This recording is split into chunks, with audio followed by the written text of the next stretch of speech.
guard against the acquisition of unwarranted influence, whether sought or unsought, by the military-industrial complex.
Afternoon, wherever you shall be. Okay, welcome back everyone. Episode 193 of Anonymous Bites Back. So we'll talk about a few things now today. We're dealing with, of course, with the whole Julian Assange situation. The extradition lawsuit first day will be on the 24th of this month. Many people will be attending, protesting at this lawsuit in Belmarsh, and I know there are also events in the rest of the world. Of course, the whole activist community is like raging about this, and many journalists are finally realizing that this also matters to them, right? It's their press freedom too. Yeah, and we'll talk about, of course, we'll talk about the whole coronavirus thing. Why wouldn't we talk about it? Like it's like everywhere. Um, and we'll talk a bit about the stuff that is going on. It also has to do with Assange, but it has to do with infiltrators, so to speak, in the activist community, controlled opposition. In the last weeks, before now, like the last few weeks, we see it increasing a lot. People are getting attacked. There's some disinfo being spread.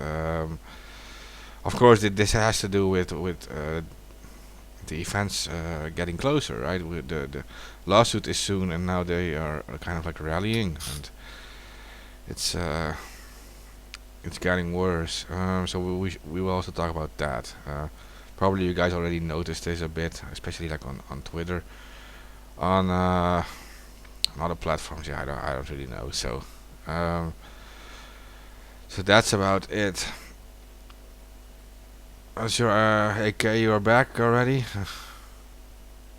Yeah. I'm back. So what should we start about? Um, we should jump on to first talk about the coronavirus. I think because that's a big topic going on right now, and then we'll kind of swing into Assange, and then we'll go from there. Okay, well, give the new updates. Yeah, go ahead, Terrence. You can go ahead.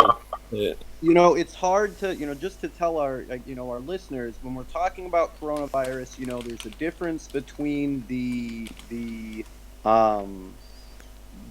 numbers that we're getting from the government officials and the numbers that are really on the ground.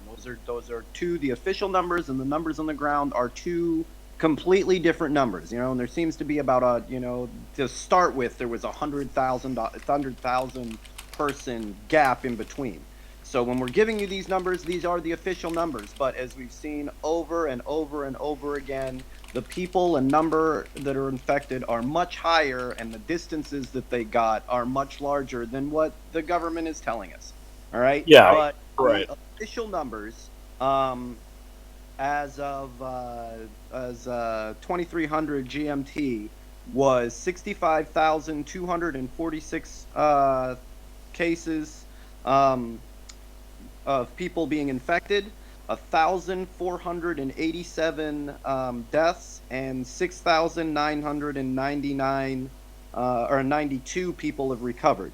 So, basically 56,000 patients that are infected, 46,000 of them are in mild condition, 10,603 of them are in serious condition. And I know that's a lot of numbers for everybody to deal with, but there's some important ones to look at. And that is the number infected and the number recovered that are important, because we've seen that serious and critical condition go higher and higher and higher and higher. And we're in 2020, right? If we have you hooked up to enough machines, we can keep you alive. And that's what we're seeing, where we're not seeing a huge recovery rate, but the number of people that are still in critical condition is getting bigger and bigger. And that's what ends up overwhelming our system. So that's where we'll start. I know you guys all have all sorts of other information as well. Yeah, let me just jump in. Right, open up this article so I could give correct information. 1 second. Okay, well, we do have a lot of new information. So there are different professors who think it could be getting much worse soon, because we are dealing with a possible bug able to infect a lot more people. And then we have, and they say it could be infecting 2/3 of the world eventually, which would of course be devastating if that is true. Uh, So the word on the street is the U.S. military is preparing for a pandemic. I could give you that information off the top of my head.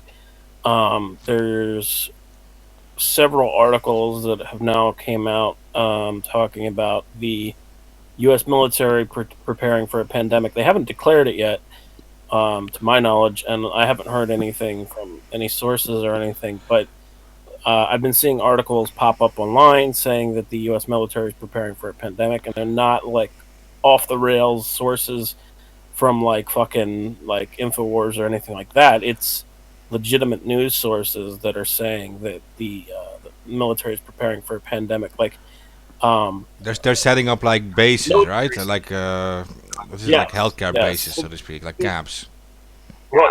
Yeah, they're saying they want to use, in case of a pandemic, that they want to use, army bases as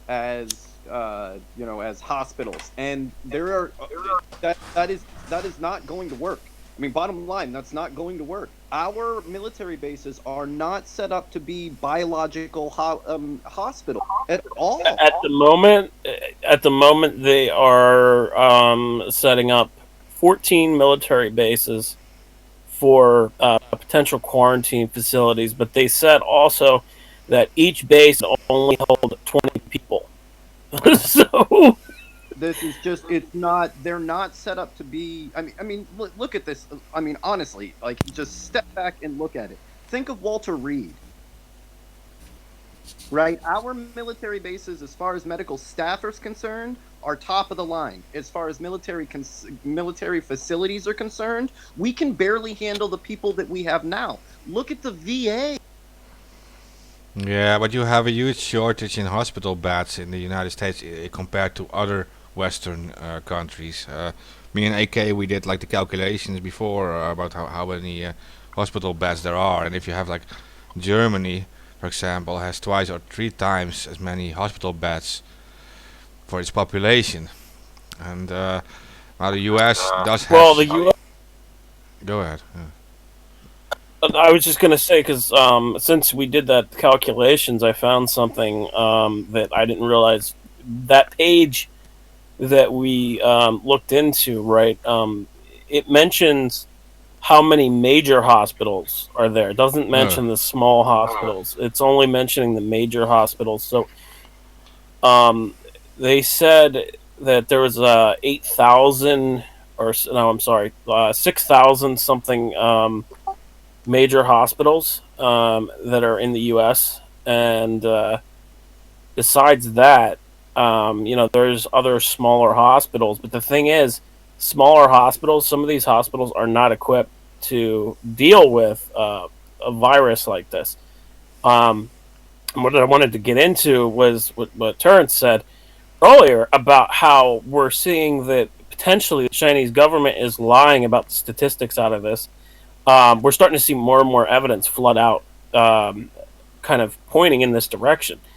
And at the same time, we're starting to see, now let me just use air quotes for this one, media outlets like BuzzFeed try to say that questioning the Chinese government is not warranted when they don't even fucking like these people are not fucking reporters. They're tabloid pieces of shit who just look for clickbait headlines and now are attacking real people who are actually looking up research. Well, we know Like, about I would love for BuzzFeed, them to right? come at me. Come at me, BuzzFeed, please. Come at me so I can fucking destroy you. Because I Yeah, will. this has been so backwards. It's like, all right, guys, this has only been going on. We started talking about this 2.5 months ago. Like sounding the alarm, and at every step of the way, we get attacked, or everybody that's spreading the truth on this gets attacked, and then literally a day later they come out and say, oh yeah, well that was right. And we're supposed to continue to. How many times do they have to lie with you? It was only yesterday when we're out here saying no, the numbers are much closer to 5,000, 6,000, and then they had reporters come out against us. They had all this shit come out against us. We were attacked online, and then 24 hours later, they're like, "Oh well, we were calculating the number wrong. I guess there was an extra 10,000 people." Well, that's what the fuck. Like, this is obviously a government misinformation campaign. But how many times are you going to buy that shit? Like, how many times do you let them lie to you? But here's the thing, BuzzFeed went after Francis Boyle, who Francis Boyle is a former official who drafted the Anti-Biological Warfare Act in 1989, and they're trying to say that geopolitics and fuck, what was it? Geopolitics and news or something like that. Whatever the fucking website is, I can't remember off the top of my head. I can look it up after. But anyway, they're trying to say that this website covering Francis Boyle is fake news, and it's like, do you guys actually even fucking do your research on who the fuck Francis Boyle is? Okay, Like him saying that it's every a minute biological we give, weapon. every minute we give these BuzzFeed guys airtime is a minute wasted. Really, we know what these guys are doing, and look at how they treated that guy from Zero Hedge, right? They literally lied about him and doxed him. Yeah, but the guy was a fucking pedophile who did it, and Yeah, yeah. I'll fucking say it outright because he fucking was. Like, whoever the fuck looked him up, literally, that guy's a fucking pedophile. Yeah, just to Like, make he's a sick clear, fuck. we're not talking about the Zero Hedge guy being a pedophile. No, the BuzzFeed guy who doxed, well, not doxed, who fucking got Zero Hedge off of the Twitter. Yeah, I'm sorry if it's echoing. No, it's better maybe that we don't mention his name because he'll get us pulled too. So, but it's the BuzzFeed guy that is. Yeah. I mean, we're definitely gonna talk about some of that today anyway, so we might get pulled to begin with. But there are some things coming out about some of the. I don't want to get too distracted on it, but farther in the show, we will be talking about some recent developments in these pedophile rings. But yeah, I think we need to focus on the coronavirus here for a little bit, and then move on to some of those other issues. There's a lot of, oh my God, I don't even know where to start with the snake oil salesmen and people trying to sell cures for coronavirus. A bunch of the prosperity gospel guys are selling their like I said, snake oil, fake cures for stuff on national TV. There's other people that are doing it, home remedies and all sorts of bullshit that's just going to get people killed.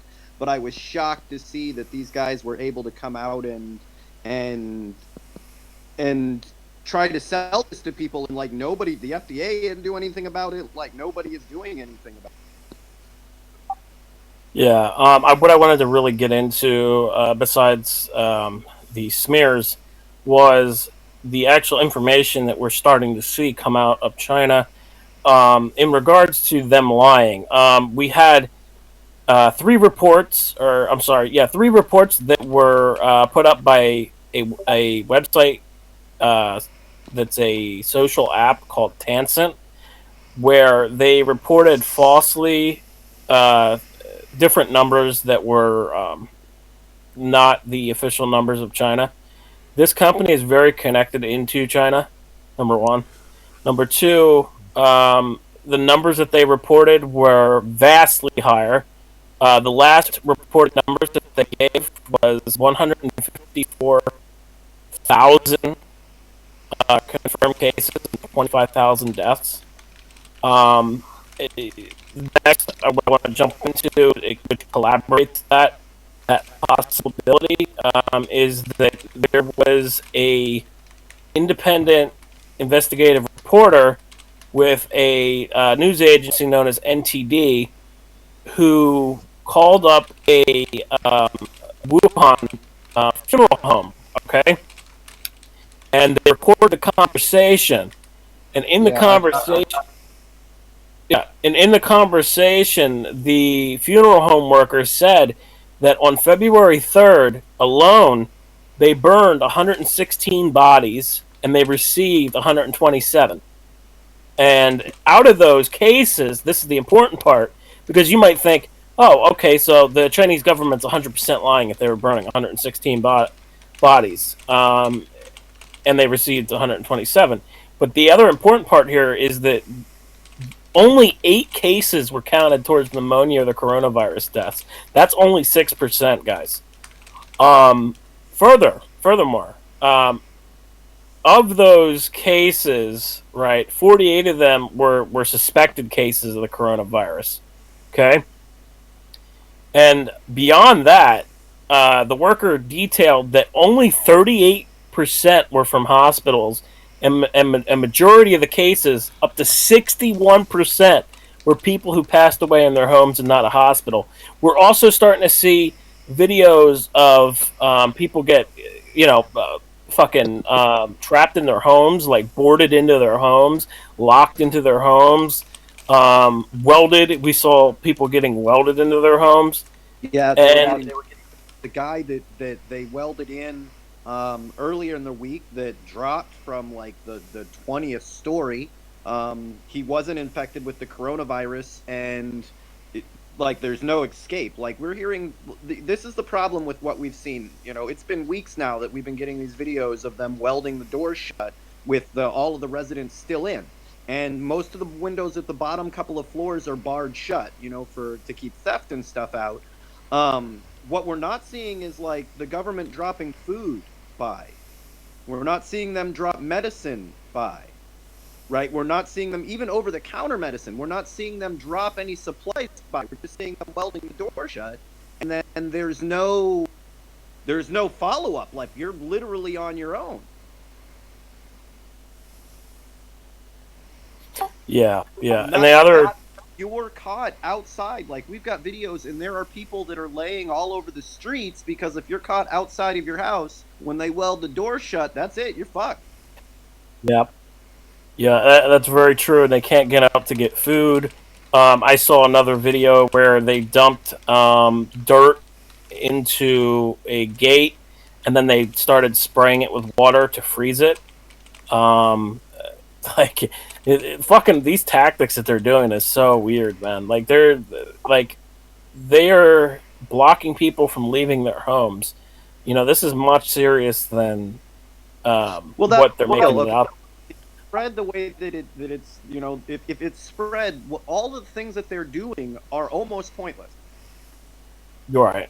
Right? The things that they're doing are not going to stop the virus from spreading. And you know, under Yeah. all of this, we can expose all the corruption from China and this and that and the other thing, but in all reality, every single country that has the ability to right now is independently working on a cure for this, rather than getting the most brilliant minds together and the best research facility on the planet to come up with a cure so we can fix so that we can fix this. It's insanity.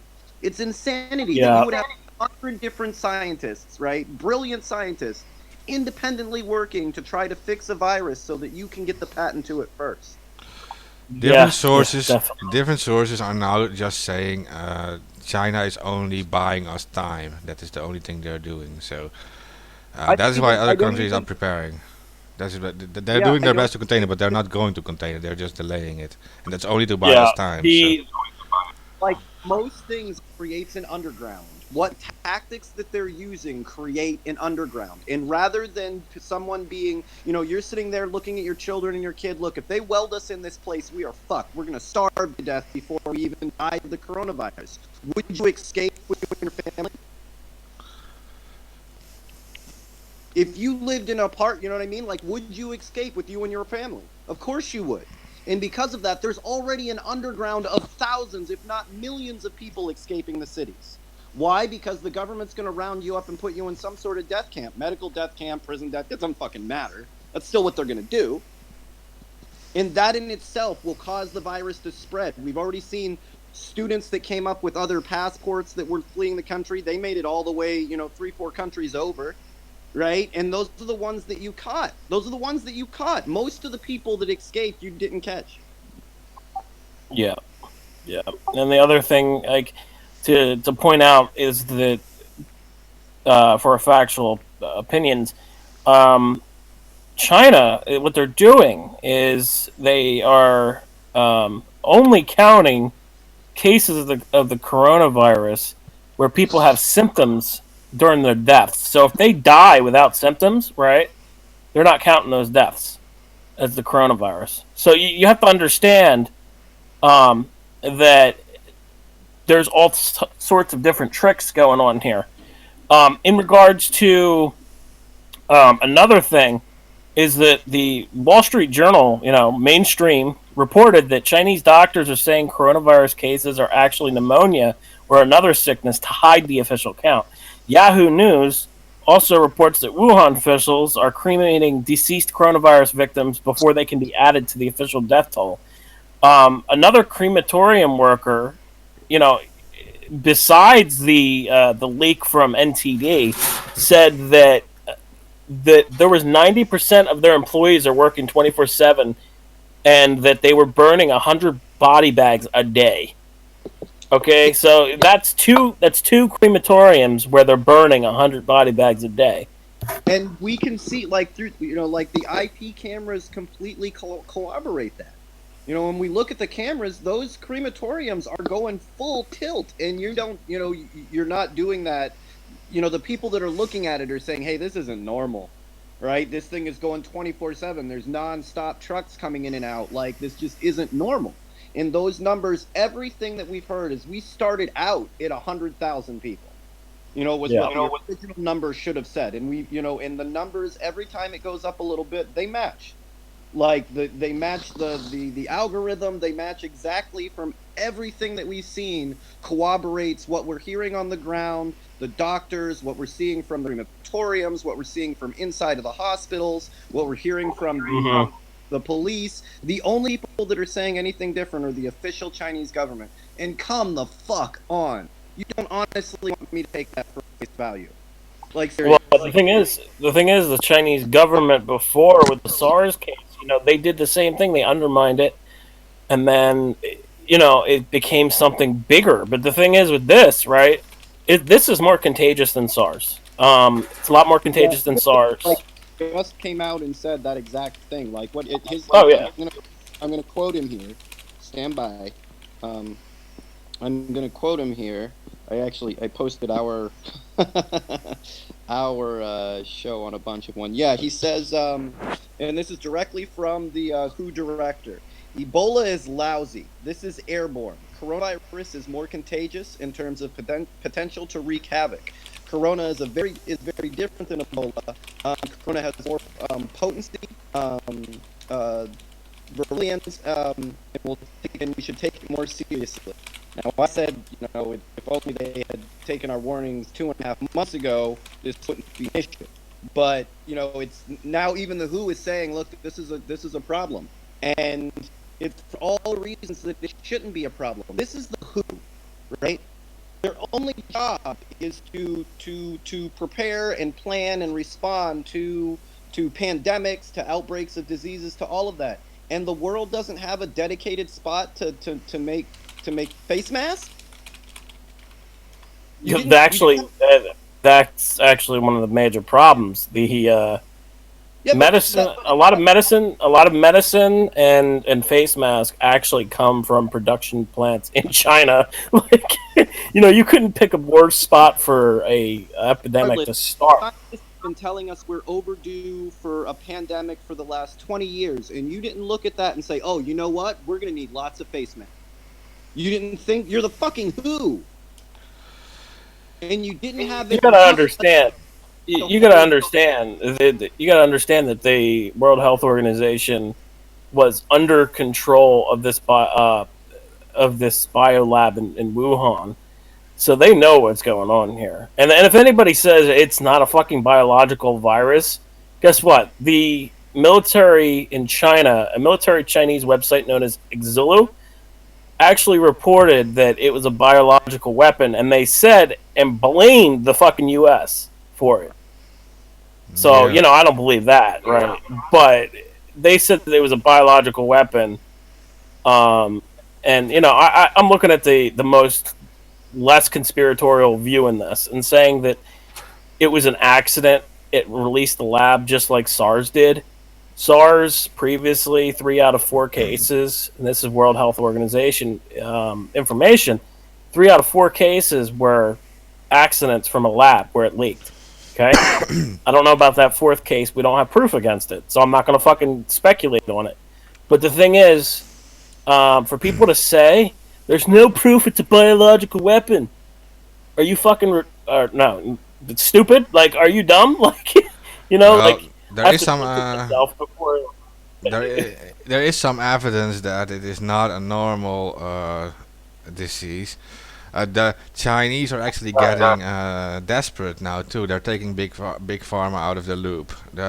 We've seen that they are now running a new experiment.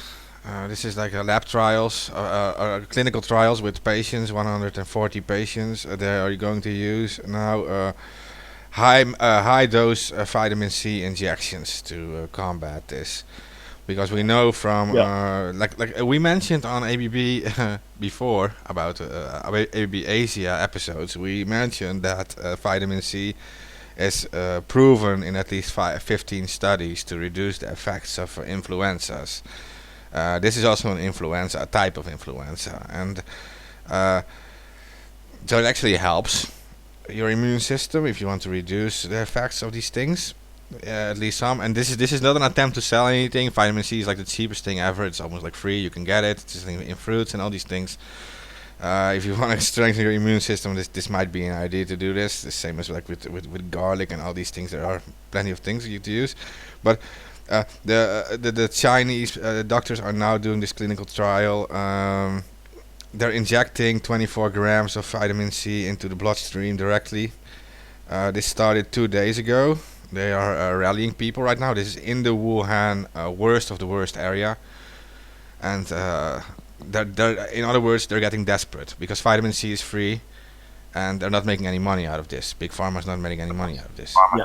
So that means there is something going on. They are literally trying everything now, right? Like. Yeah, it's definitely out of their control. Whether it was, at the end of the day, that's the problem with making biological weapons. Because if this is a biological weapon, it's doing exactly what it's supposed to be doing, right? It's doing exactly what you wanted it to do. You wanted a weapon to murder everybody, it murdered everybody, right? That's the problem with making biological weapons. There's not really a good way to be making them at all. One of the problems is that they could escape and accidentally kill everybody. One of the problems is that you could do it on purpose. The same thing happened. which is why we don't need to be making biologicals in secret labs just in case we have to murder everybody on the planet. If you have to murder everybody on the planet because of your ideology, it's your ideology that's wrong, not the planet.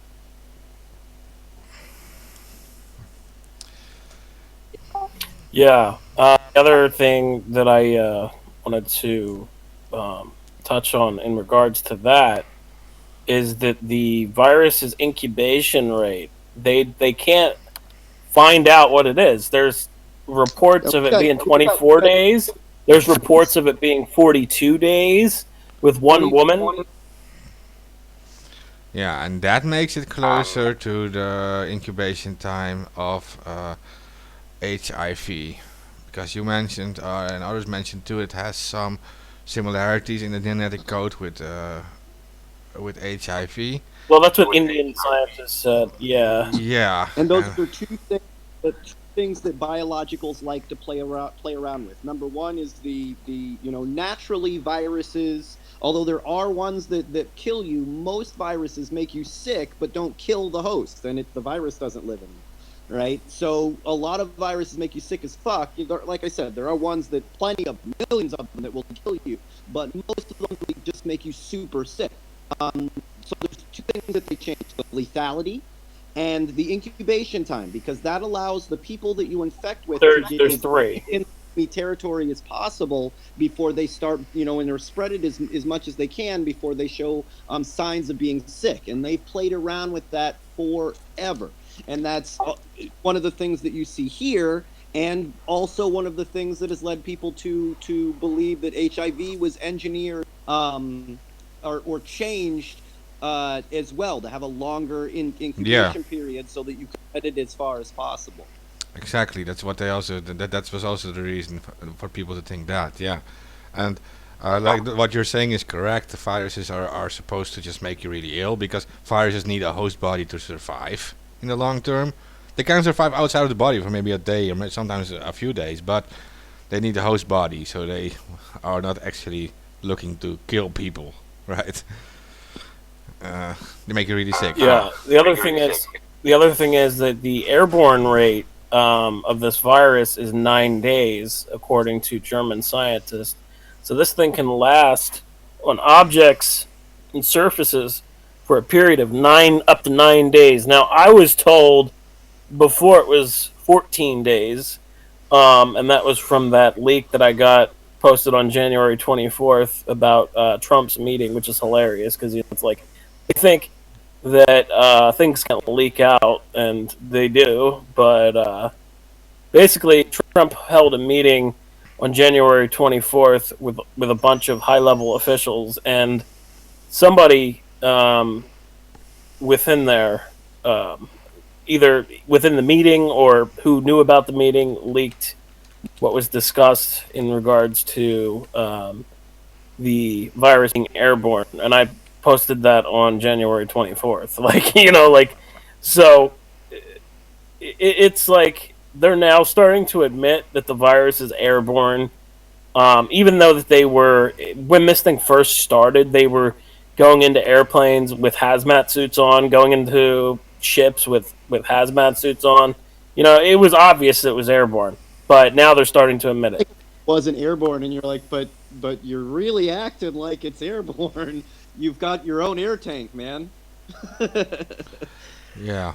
So I don't want to be like all into conspiracy, but when you're talking about the president, U.S. president, I'm thinking about an article I read from October last year on the site foreignpolicy.com, and it literally said that whoever sits in the White House in 2021 will likely have to confront a pandemic of some kind. He or she should start preparing now.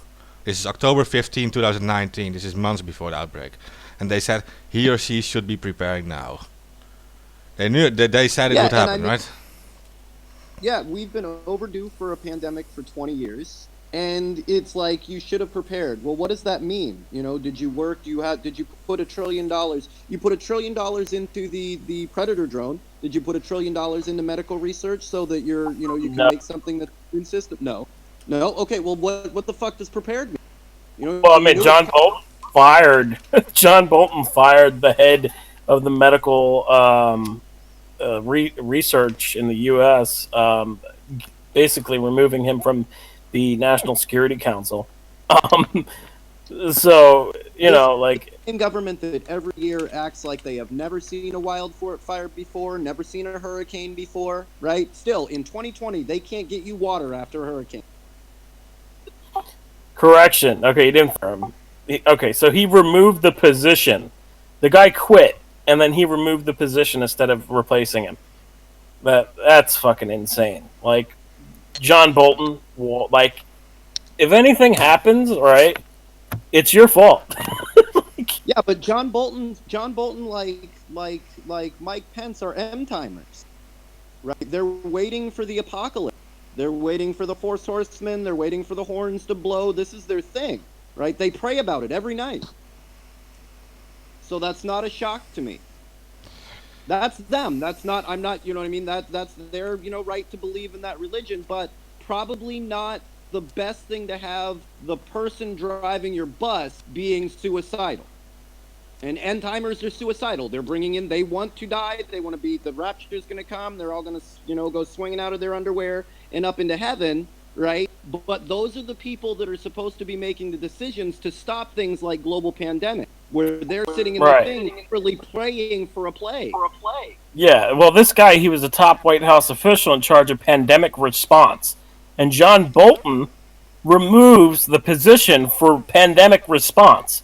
What the fuck? Like, yeah, you can't make this shit up. If you want the world to be hit by a plague, then that's what you would do. And that's what I mean. It's important to know that this is part of who they are. So the person that you said, hey, we need to get prepared for a global pandemic, is praying every night that a global pandemic hits our country and kills as many people as possible. That is their hope, their dream. Their world will be made like real to them if that happens. Otherwise they've been praying for everyone to die for no reason. Well, the estimation they made was 80 million deaths in October last year. This would constitute a little over 1% of the world's population. If we think about the 2/3 infection estimate, and we think about some form of medicine being invented sooner or later, we could be actually looking at these numbers. Like, without any trials, without anything, if we think that we have a cure, now without any trials whatsoever, that can be problematic. You're made with DNA. If you make something that affects the DNA of this virus, it could likely affect you in ways that you didn't want it to. But if they started RNA. Now, the virus is RNA. It's not DNA. It's an RNA virus, which is even worse. It's like. Yeah. I mean, and the fact that it can rewrite your DNA is a problem, right? That's what viruses do. That's part of the game. But what I'm saying is, in the yeah, I mean, well, in the case of clinical trials, it is voluntary. Of course, you just sign a waiver, right? And you'll You right now, like in your, in the computers, and you print it out and you start making it. It is 3 months to grow it. You have to grow the vaccines, right? We grow them in egg, right? Just like the chicken eggs is what we grow them in, right? But it takes 3 months to do it from right now. If you were doing it this second, and we're not. Yeah, that's an actual vaccine to stop it entirely. But a cure for people who are already sick, they will also be developing that, right? They will develop a cure too. Or at least that's what let's they hope. should. Talking about those numbers, I think the research right now, you could have an immune system strong enough that you don't get sick. Viruses don't come over all sorts of diseases that you wouldn't get, just that your natural immune system fights them off and keeps your body in balance. Unfortunately, the research for that in total is like $10 million altogether. You imagine, with $1 billion, you would get a shot. You would get inoculated not from each single disease once a year. You'd get inoculated one time, and that's it. But they don't want that. profit in that. They make their money from giving you 1,000 shots throughout your lifetime. If something happens, we're going to need so much money to get this. You want it next week? Man, it's going to take $1 billion. But what they won't do is put $1 billion in research. They'll put $1 billion in advertising. And we got to change that, because this is something that does exist, that we could do 100%. This isn't like some unattainable idea or unattainable science. This is a complete reality. If we put $1 billion into making our immune system strong enough so that we don't get sick, we just wouldn't get sick. But this whole corporate capitalist nightmare is gonna fuck us. Yeah. Right. Right now, it's actually hitting the communist empire hardest. But just saying. But you're probably right. Well, because they're not a communist empire, right? If they were a communist empire, they would say, "Look, man, I'm sending Sweden my best fucking virologist. You get your best fucking virologist, and we get on it." They're not doing that. Not giving a cure to the people. They're not working on that information with the people, right? They're closing their borders to make sure that we don't we don't seem weak, and somebody tries to steal the China Sea. There's a lot of money in the China Sea. We don't want production to slow down. We can't let anybody know our stock market might crash. These are the things that they're worried about. What the fuck is that communist about that? Yeah, no, it's not really communist, but it was kind of a joke. I mean, I know they're not communists. They're like super capitalists too. They're like huge companies these days, and all this trading going on. So, yeah. Yeah, and if you're letting people die, if you're letting to give away your citizens so that you can keep up appearances for a company, right? You're a capitalist dog like everyone else, right? That's the capitalist model. Fuck the people, right? We got to make the company look good. Make sure that stock market keeps running. Yeah, Hans Carmen, 2/3 of the world population. Yeah, that is what the specialists are saying. And also has to do with possibly that there are dangerous bugs being able to spread it too. That's what they're scared of. That it could be spread through bugs, and then we are kind of fucked. Yeah, like. There are ways for us to strengthen our immune system. If you do this, you'll likely not be among the 2% dying from this. But what we really should be scared of is not really so much ourselves, but actually the poor countries in the world. Of course, they don't have this healthcare. They don't have all these things. You will see massive numbers of people dying from this if it starts spreading there.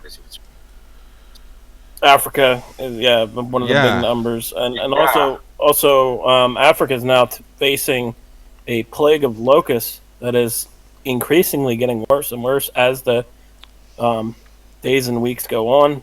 You know, we talked about it before last week on ABB, and now it's gotten increasingly worse. There was one video. There's one video where locusts literally caused a blackout of the sky. There was that many in the sky. Imagine that, being outside, and it's nighttime, but all these locusts are blocking out light from the sun. And this is another man-made issue. We killed off all the natural fauna, cut down all the rainforests, fucked up the savanna, and then planted cornfields as far as the eye can see. When you talk to Africans on the ground, they will literally look you in the eyes and say that they're eating their cultural food, corn, from the New World. But because of that, created an environment that literally produces locusts. And now they're moving from cornfield to cornfield over and over because you've made it no longer Africa, you made it the Midwest.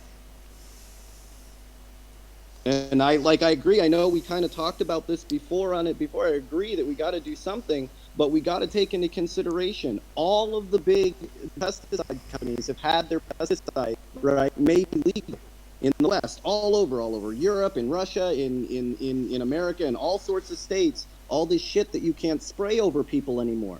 And now these companies have huge reserves. I mean, millions of gallons of these cancer-causing, environment-killing fucking nightmares that they are going to dump over Africa and aren't going to kill the locusts. Because before they had to get rid of these billions of fucking gallons of cancer chemical, right? They had to really get rid of it. They had to pay to get rid of it. Now they get to make money from it and spray it all over Africa. They don't have to worry about getting rid of it, ecologically. They don't have to worry about disposing of it. They can just drop it over Africa, like they've done with every other chemical once it's made illegal in the state, in the West. Like over and over again. As soon as they make it illegal in the West, we immediately start dropping it over Africa.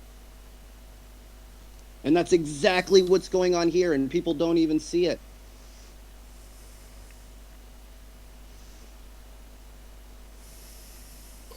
Well, in regards to this, I don't really know what the fuck we could do besides spraying chemicals to kill locusts like that. There's too many.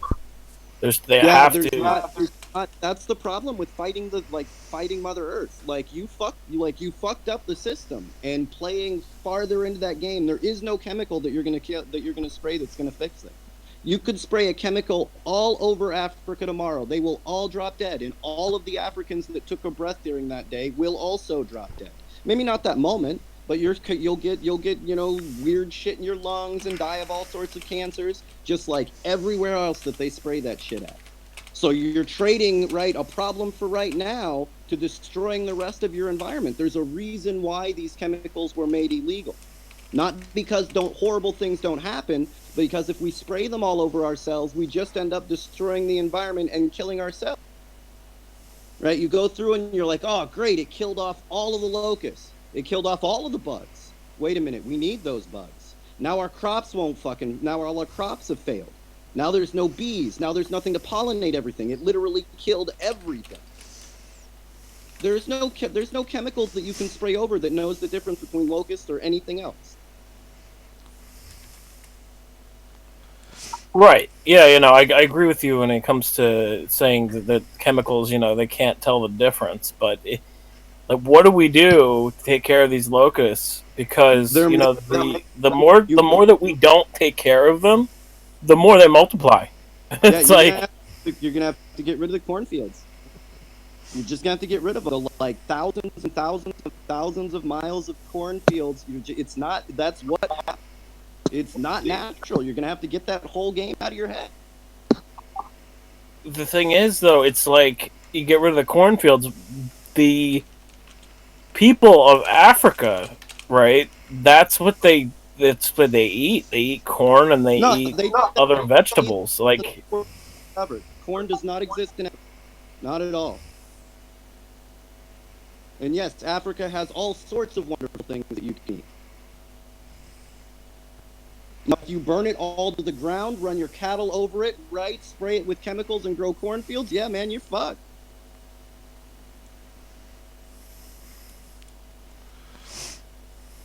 Because it doesn't grow there. It is not African. That's what happens when you transplant crops like this. And it's not like you're growing a little cornfield in the back. You're growing millions of acres of corn in a place where corn does not grow.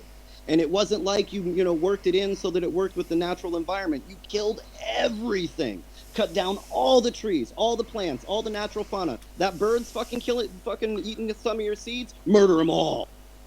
Right? All the big animals, all the small animals, everything, so that I can grow a nice row of fucking corn as far as the eye can see. And then the only thing that pops up is those fucking locusts. And now they've got an endless food source from one side of the country to the other.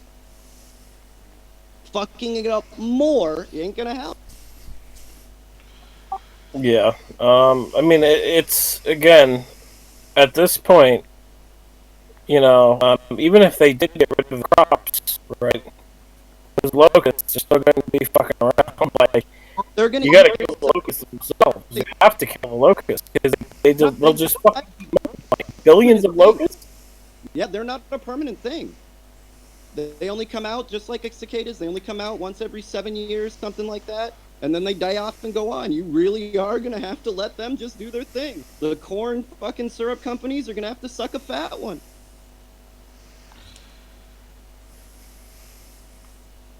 It's not only, you gotta understand, it's not only the corn syrup companies, it's also farms. Like, these locusts are attacking farm animals and fucking, they're not Yeah, that's 100% true. That is So 100% true. it's going to You cause a famine. very little difference between. I mean, It's like saying, well, we can't nuke them either, right? We start getting well, Trump into. might think otherwise. Like That's I'm going to nuke every can. that's the reality of spraying, Agent Orange over yourself. That's as silly as that is. Like, yes, it's a huge problem. Yeah. This hurricane is a problem. You can't nuke it. You're gonna have to really figure it out, but you can't nuke it. In the Well, same yeah, I way don't that think. you guaranteed you're not going to be able to do this by spraying yourself with chemicals because it's just not how they work. What if we take a giant flamethrower, attach it to a helicopter, a plane, or drone? Yeah, to be 100% would probably be, to be real with you, would probably be more successful with flamethrowers than you would covering yourself with Monsanto products. I mean, yeah, it would be a costly effort, but maybe afterward you could have like shish kebab locusts. Yeah, we posted a bunch of things. Egypt used to have, all sorts of different recipes for locusts. Some of them I'd be down with, some of them I wouldn't be down with. It's a huge source of protein. Yeah, start collecting them up. Take big old helicopters and collect them up. Start fucking grinding that up, putting it in a protein bar. Go nuts. I wouldn't eat locusts, but anyway, my thing was a joke. I But would have, even when we were in Asia, right? I would have a hard time just munching on a big ass locust. I wasn't big on eating, the fried grasshoppers. I wasn't a fan of them. The little ones in the super spicy powder were okay, but it was really just because they were so spicy I didn't notice. But when I was a little kid, Grandma used to do this with grasshoppers and ants. And she would take like a big bowl of them, and then they would like bake them till they were crazy, like crispy. And then they would take and grind them up, and they would turn into this like white powder. You really couldn't tell it was any different than flour. And then they would make things that you would use flour with a little bit of this in it, and you wouldn't notice pancakes, shit like that. And you wouldn't notice at all, but you got a huge amount of protein from the grasshoppers that were in. And it's protein. It's another protein like everything else on the planet. Like I said, I couldn't, yeah. big giant. I couldn't sit there and munch on one of those, right? We're gonna have to process it somehow. But do we have to look at Jump into another top before I puke? Yeah. We did about 1 hour now about this, and yeah, I don't know. Pretty much our viewer count dropped from like 90 to like 20. So I'm pretty sure people are interested in something else now. I'm going to eat bugs. Look, it's not something I'm scared of, right? It's just like we're gonna have to outthink our problem.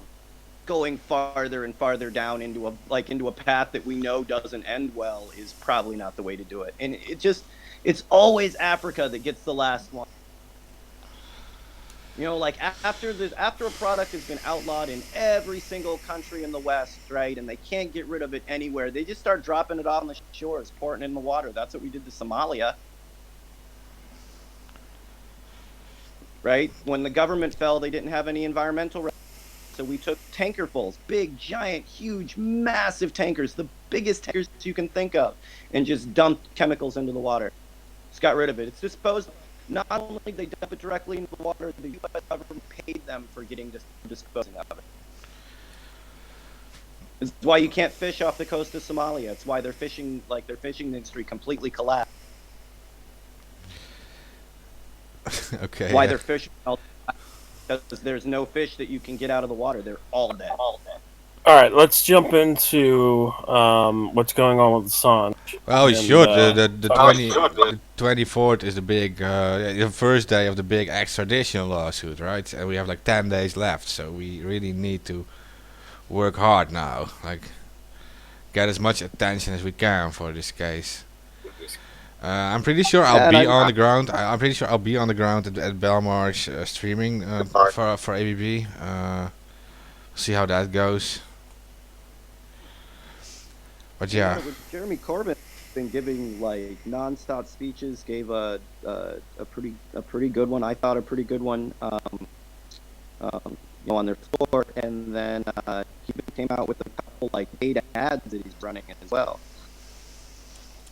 Yeah, Jeremy Corbyn. The political Yeah, people are trying to get their last minute votes, right?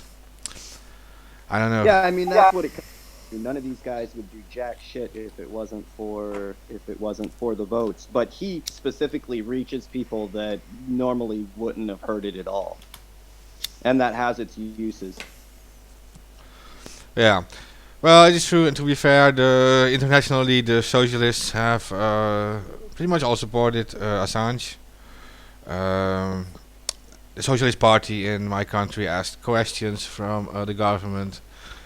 We have the socialists in the UK under Corbyn asking questions. We have the socialists in Belgium asking the Belgian government to provide asylum to Assange, political asylum.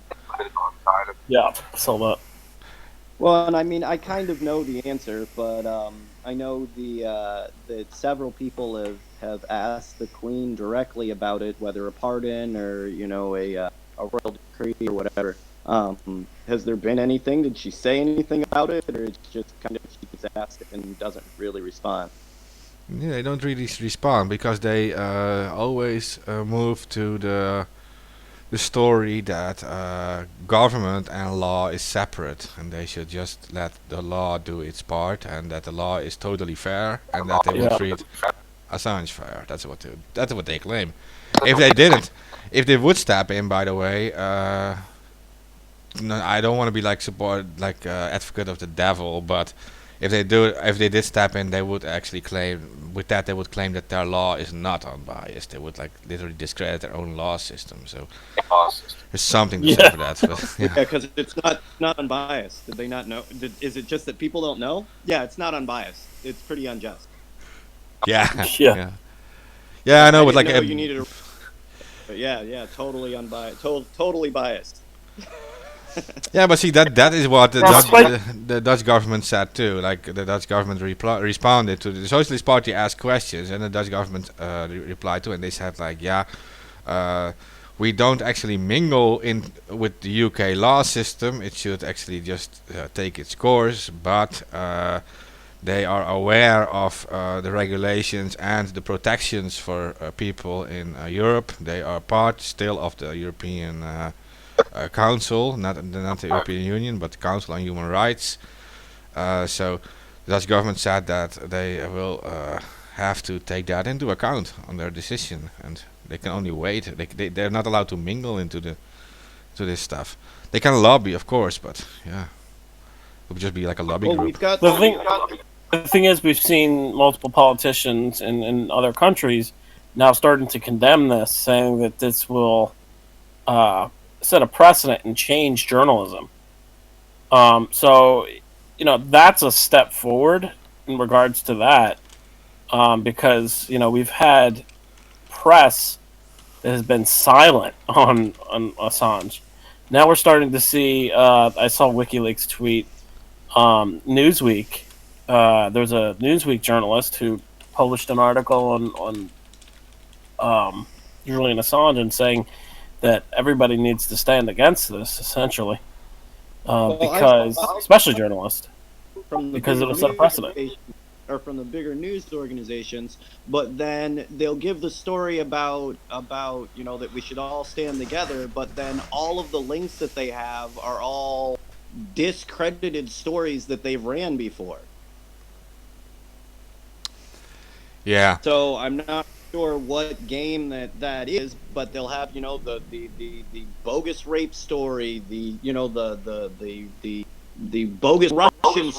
It's filler information, and the thing is, like I work as a fucking journalist, so I know what they're doing. It's filler information. They're looking for something to fill in characters for a story, and that's what they choose to use. Is that Assange was accused of rape, and it's like, well, not exactly. And my favorite is he was charged because that's not true. That's fake.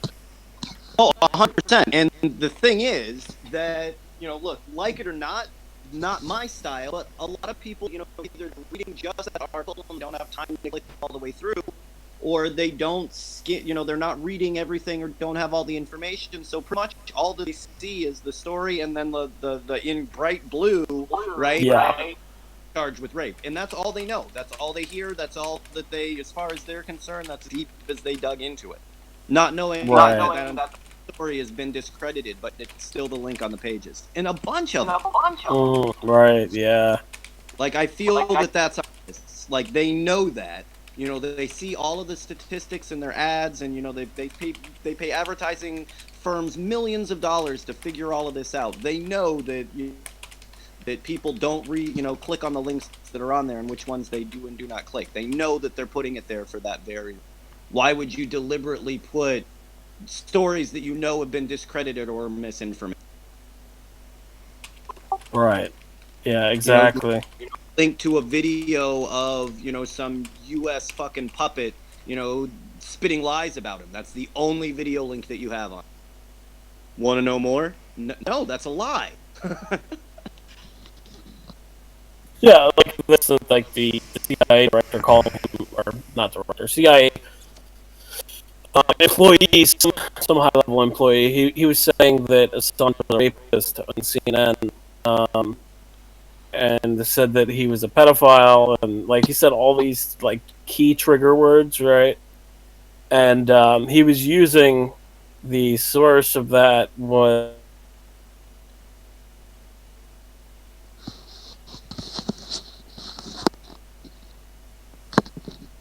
What was that, AK? Oh, I thought it was me that lost connection. No, he dropped out or something. We'll give him a second to get back in. Not sure what happened there. Yeah. Well, he'll be back. Yeah. Be back because he's got a lot of great information about this. Just so to put out some info, I do know we've got some like meeting places and some rallies and marches that are coming up on the 24th. Do we want to give out some of that info? We'll give it out again at the end as well, for protest in support of Julian Assange. Yeah, we should give out the different locations, of course. We should also mention that if we miss anything on that list, people should just go to social media and type in the hashtag Free Assange, and just like browsing through it a little, you will find many updates, especially the upcoming days. You will find many tweets with or posts on our social media with locations, people promoting it. And if there's no location close to you, you can always go to a British embassy and protest. Right, he is in Britain, in a high security prison called Belmarsh, and the British government, or at least the British justice system, is keeping him there. So you can make yourself heard. Yeah. Oh, and like you said, just type in Free Assange, type in one of them, and something in your area will pop up or a way for you to support it. If you can't go to a march, if you can't be there in person, then share, retweet, make sure that you're confronting misinformation on the internet and taking like an active role in confronting misinformation. And don't get into like stupid arguments, endless like spiral arguments, circular arguments with people. Go through and type, and post news articles, videos, so that it's real information that you're giving them, and not just getting caught up in the argument, because they've got a whole group of people whose job is to do misdirection and distraction. So they literally spend your time arguing with them rather than spreading real information, and they know that they can tie down people emotionally in a debate. When they could be posting the truth, which is what they're trying to keep them doing. But I know that outside of the Belmarsh, I don't know the times that they're meeting, but the first and second, third, and fourth day, so yeah, every single day of the trial, you can meet outside the Belmarsh prison and that'll be on the 24th to the 28th. Yeah, that's correct. But that's biggest, if we can look, anybody that does, that comes out, that marches, that protests, even by yourself, all of that is just as important. But if we could have a massive showing at the prison, that would really have an effect on everything that's going on. We want to hear the people chanting "Free Assange" from outside the courtroom. Yeah, yeah, I know exactly, and as journalists say, like John Pilger, right? It's just like if they can come for Julian, they can come for everyone, and so there are many different places. Belmarsh, at least that those 4 days you said, the 24th until the 28th. Every day there will be people protesting. This will be the first part of the trial, so we're expecting a second part in a few months again.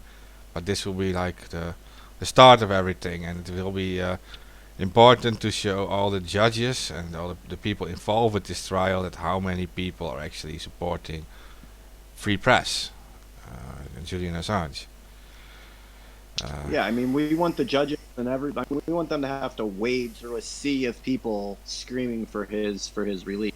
And the best thing that can happen here, right, is that the judge looks at the information that they give him and just throws it out. That this is over.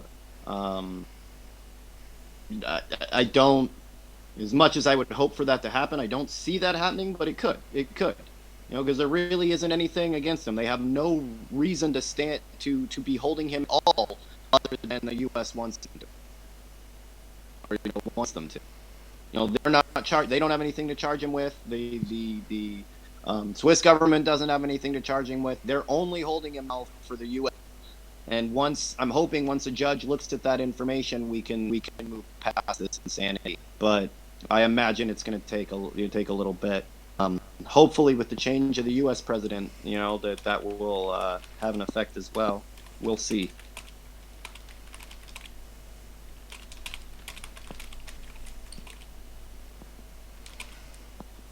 Yeah. Worried about AK. What's going on? Yeah, he suddenly dropped out again. Yeah, normally doesn't have internet. And he was talking about something so important, it stresses me out. Well, he was all excited before before the show. Like he wanted to give some powerful stuff on air, and I'm actually waiting for him to do that. Like, yeah. He'll get back on. We'll find out what's going on. Maybe his device has died or something. I'm not really sure. Gets it more often. Yeah, what all do we have on the list tonight to go through? We've got quite a few things here. Yeah, well, the main thing was, of course, the whole virus thing. We already talked about like over an hour about that, and then we have the Assange subject, which is always a difficult one. Yeah, I mean, it's something it's taking so long, and he's in such a bad situation for doing absolutely nothing wrong. It's frustrating. It's frustrating. I hate seeing his mom go through all of this on top of it. It makes it all that much more real when you look at your own kids and imagine them being, held, tortured, mistreated by corrupt governments. That's a nightmare. It's just a nightmare. But I think that it hasn't swept under the rug. Right? It hasn't went away. In fact, it's gotten bigger and worse. The more that they go down this road, the A, worse it makes them look, and B, the more people wake up to it and are outraged. And that's really a good thing, in that every time that they've pushed this farther and farther and farther, there's been more and more outrage. Julian Assange is more well known, people standing up for him now than was when he was in the embassy.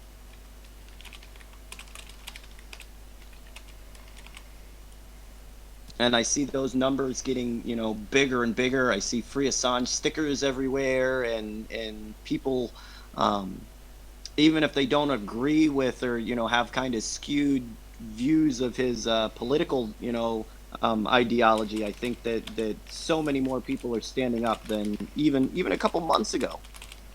We just got to stay at it. Yeah, as hard as that may seem. Do we want to talk a little bit about? I mean, I don't want to always be stuck on U.S. politics, but do we want to talk a little bit about the Roger Stone thing? Yeah, no, I don't know anything about it, so I can't really talk about it. I'm not interested I mean, in he any got politics. So. yeah, he got caught lying to the I think the FBI in the end, in the whole Mueller investigation. And then he made a tweet that was a pretty innocuous tweet or whatever, that got him in a little bit more trouble.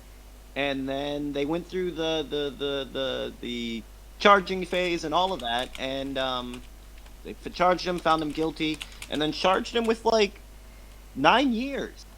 Which I'm not a Roger Stone fan. I do think he broke the law. I do think he probably needs to do some time for it. I'd be doing time if I lied to the FBI. But 9 years seems a bit excessive. And he hasn't actually been sentenced yet, but then the Justice Department jumped in and is trying to undo all of it and kind of undermine the his sentencing to begin with. And that's just as dirty. So it's just getting like worse and worse. Both sides have fucked up pretty bad here, and they're both making it worse. I'd say in all reality, he probably deserved a year. So you're saying they're actually like- looking to give this guy 9 years, this Roger Stone? And yeah, Roger Stone's a dick and said some stupid stuff. And yeah, he totally did cover for Trump, right? But I mean, I think 9 years was excessive. But then the DOJ taking over and getting involved is just as dirty. So it's like there's no real justice on either side. But yeah, 9 years. And Trump came out and kind of made a whole thing that, 9 years, we don't even give drug dealers don't get 9 years. And yeah, drug dealers get 9 years, but drug possession probably shouldn't be getting 9 years either. You probably charged. It just makes the and it was like trying to call out an example of the corrupt justice system by just giving another example of how corrupt it is. How could you give this corrupt official or corrupt person 9 years? We don't give other corrupt officials 9 years. Didn't make any sense, man. But yeah, it'll be interesting to see how it plays out. And like Roger Stone's a real prominent figure as well. He's got heaps of money. We'll see how it plays out. Yeah. To be honest, I never expected that because I think he was actually, wasn't he like powerful in like Ronald Reagan times and stuff already? Like, wasn't he actually like highly influential and stuff? This guy. Yeah, he is that's how he kind of got next to Trump. He is a pretty influential guy. He's made some, really, some really big movies. He's done some really big, documentaries, like real investigative documentaries on things that the government doesn't particularly like. So I don't know if that also, nipped him in the butt a little bit, but he's also into conspiracy theories. So it was like in the Alex Jones circle as well. So it's kind of hard to tell who he's pissed off over the years. Probably just as many people as he's made friends with. It's just kind of who's in charge, So yeah, when the Reagan people are in charge or have power, he probably is a lot more influential. Right now, It's like 50-50, which is why he's, getting away with it completely on one side and then, almost giving the chair on the other. Yeah. Yeah, no, it is weird that this would happen like under this current administration. He was so much in support of it. Yeah. Yeah, but with a lot of it, once they don't care. They're sociopaths on certain, on a lot of levels. So once you've done what they need to do, got elected, fuck you, man, off to the wolves. And you see that a lot. You always see hurt feelings after these elections from all the people, and you'll see it in this one too. On the left as well. You'll see all of the people that feel like they really put in the hard work and they stayed up all night and they hit the streets and they canvassed and all of that, and they expected them to remember your name when it's all over. Nah, they won't. You don't have a position in the cabinet. You're not going to be called. You're not, like, once they're done with you, they're done. And it's always like heartbreaking to see after one of these elections, because there's so many people that feel like, and they are, like, legitimately, they were part of the, you wouldn't be elected if it wasn't for them. They hit the streets every day, talked to thousands and thousands of people, raised you probably millions of dollars, and yeah, they your name. No way.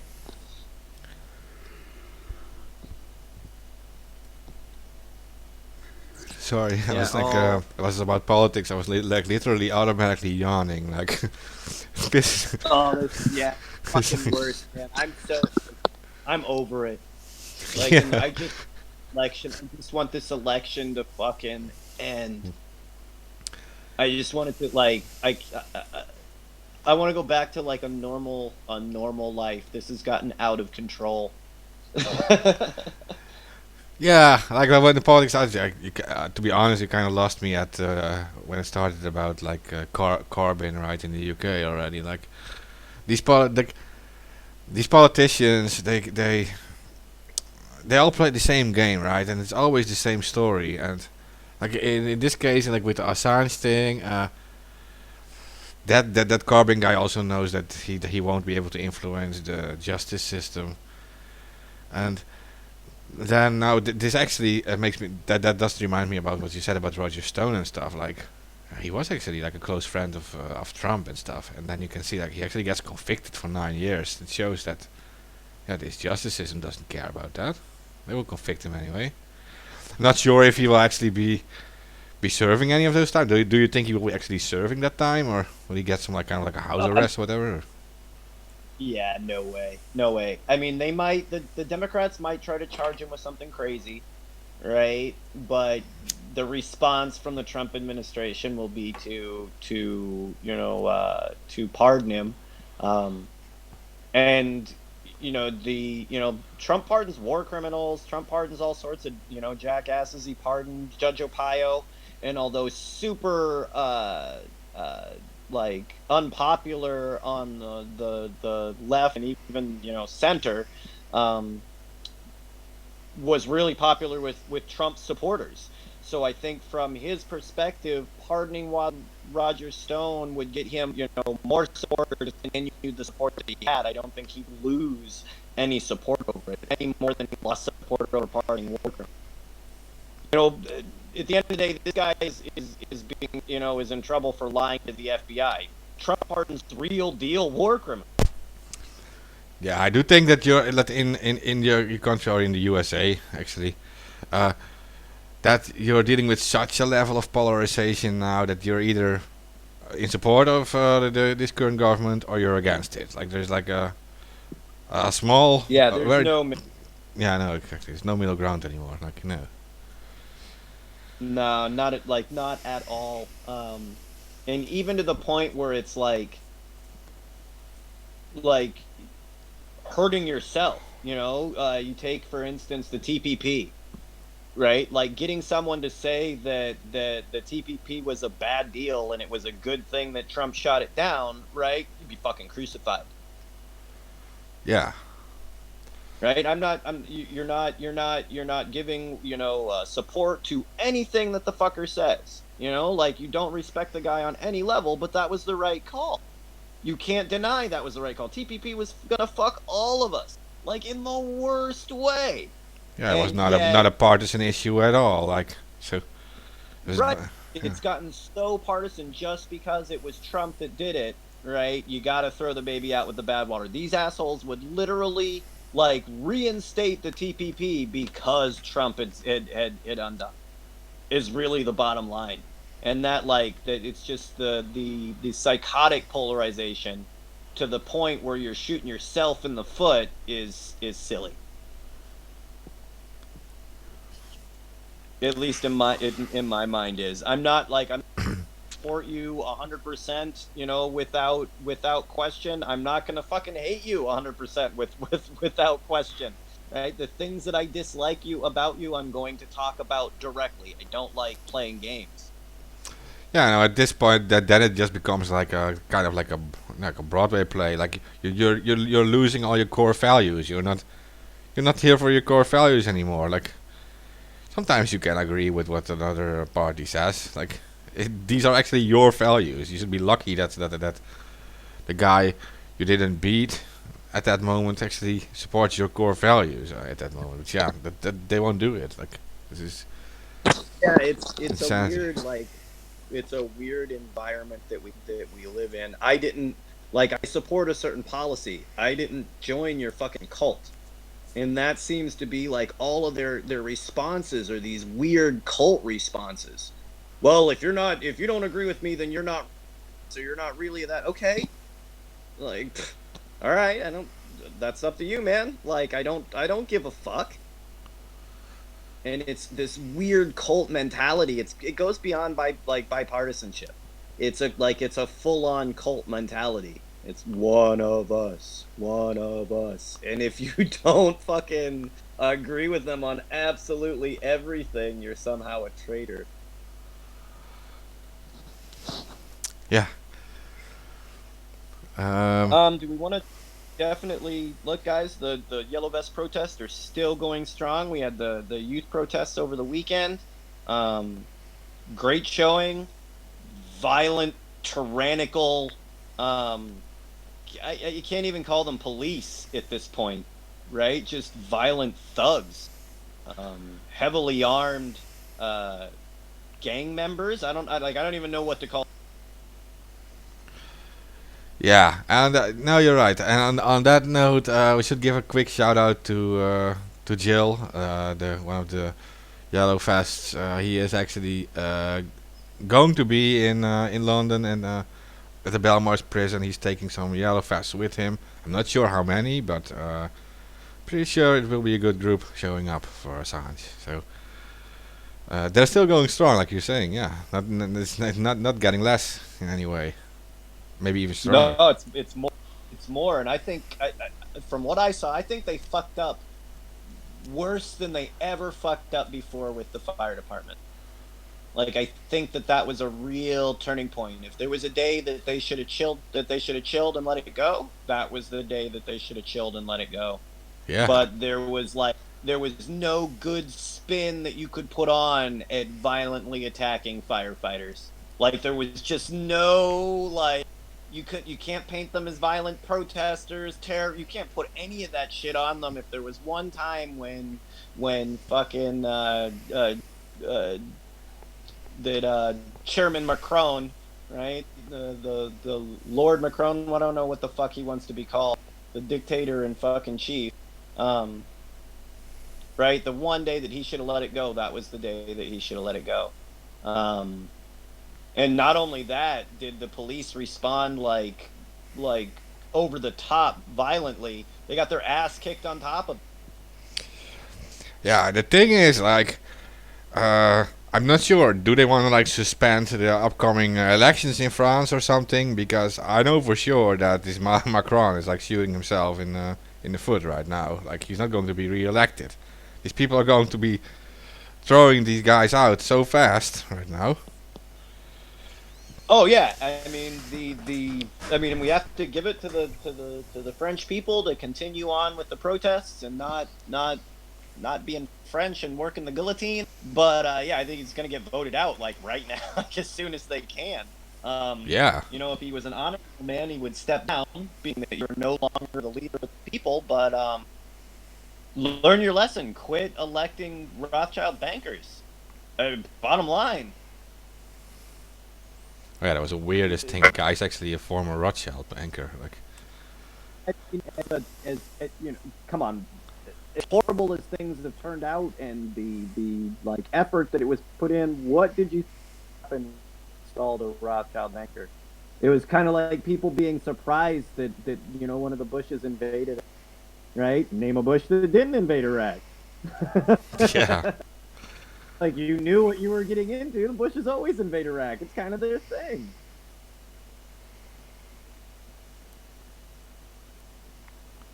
Yeah, so I mean, it is like we gotta start electing leaders that from the same pool of fuckheads that have been screwing us over, right? Like that's gotta be like rule one at this point.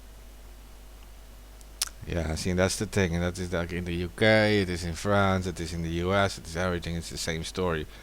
These are political parties. They're over 100 years old in many cases, sometimes 200 years old. In the US, they're these like ancient political parties. Like it's always the same story. They have a party policy, and you have different people showing up, different faces to gather the new votes, and they all have their own unique story. But in the end, the party policy is the same. It's built by powerful lobbyists, powerful money, and it should all be taken out of it.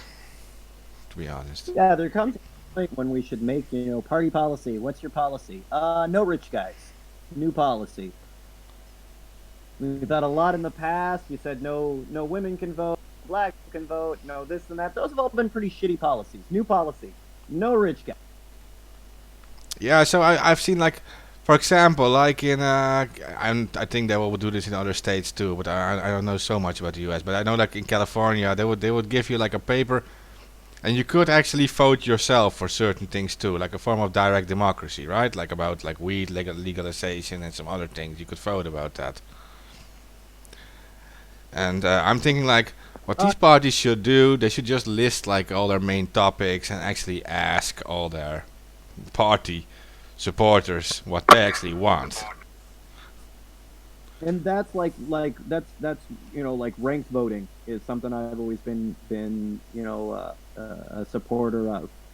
So you vote on everybody, right? Anybody wants to run, pretty much, and then whoever wins three top four, you pick your top three, top four, and you keep on whittling it down until you come to consensus one leader. But it keeps you from having this huge imbalance in that, hey, you can only vote for these two people, but I don't like any of those two people.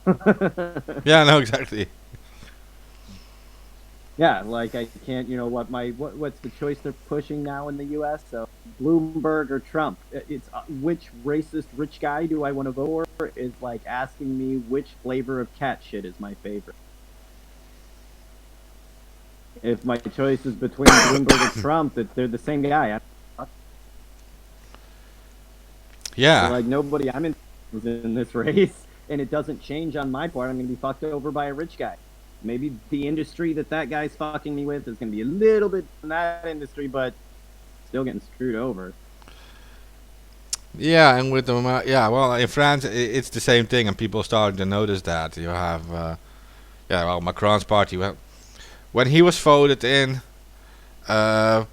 people had like lots of hopes with him because he was like acting like he was like a center guy. He just wanted like he had a little bit of everything, right? He just was supporting everything a little bit, and in the end, it just turned out to be like a destructive government that didn't really care about the French people at all, like introducing the weirdest taxes and an extremely pro-European policy where they didn't really ask for that either.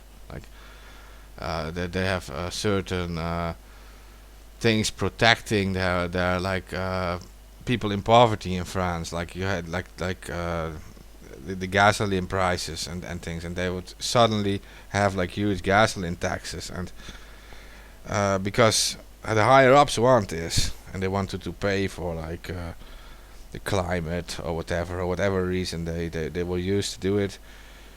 Yeah, the tax please go in France. Like it's always one way. Like everything is always tax the people, tax the farmers, tax the teachers, tax the firefighters. Never tax the rich. Yeah, stop taxing the fucking poor for once. Like, really. Yeah, you're a Rothschild banker, right? You guys need to put in some. If there's a huge disparity in it, then y'all are the one with all the fucking paper. Why don't you put in 1% investment tax? 1% wealth tax. If it's that big of a deal, you know what I mean, that you're willing, that's part of the part of being a leader, right?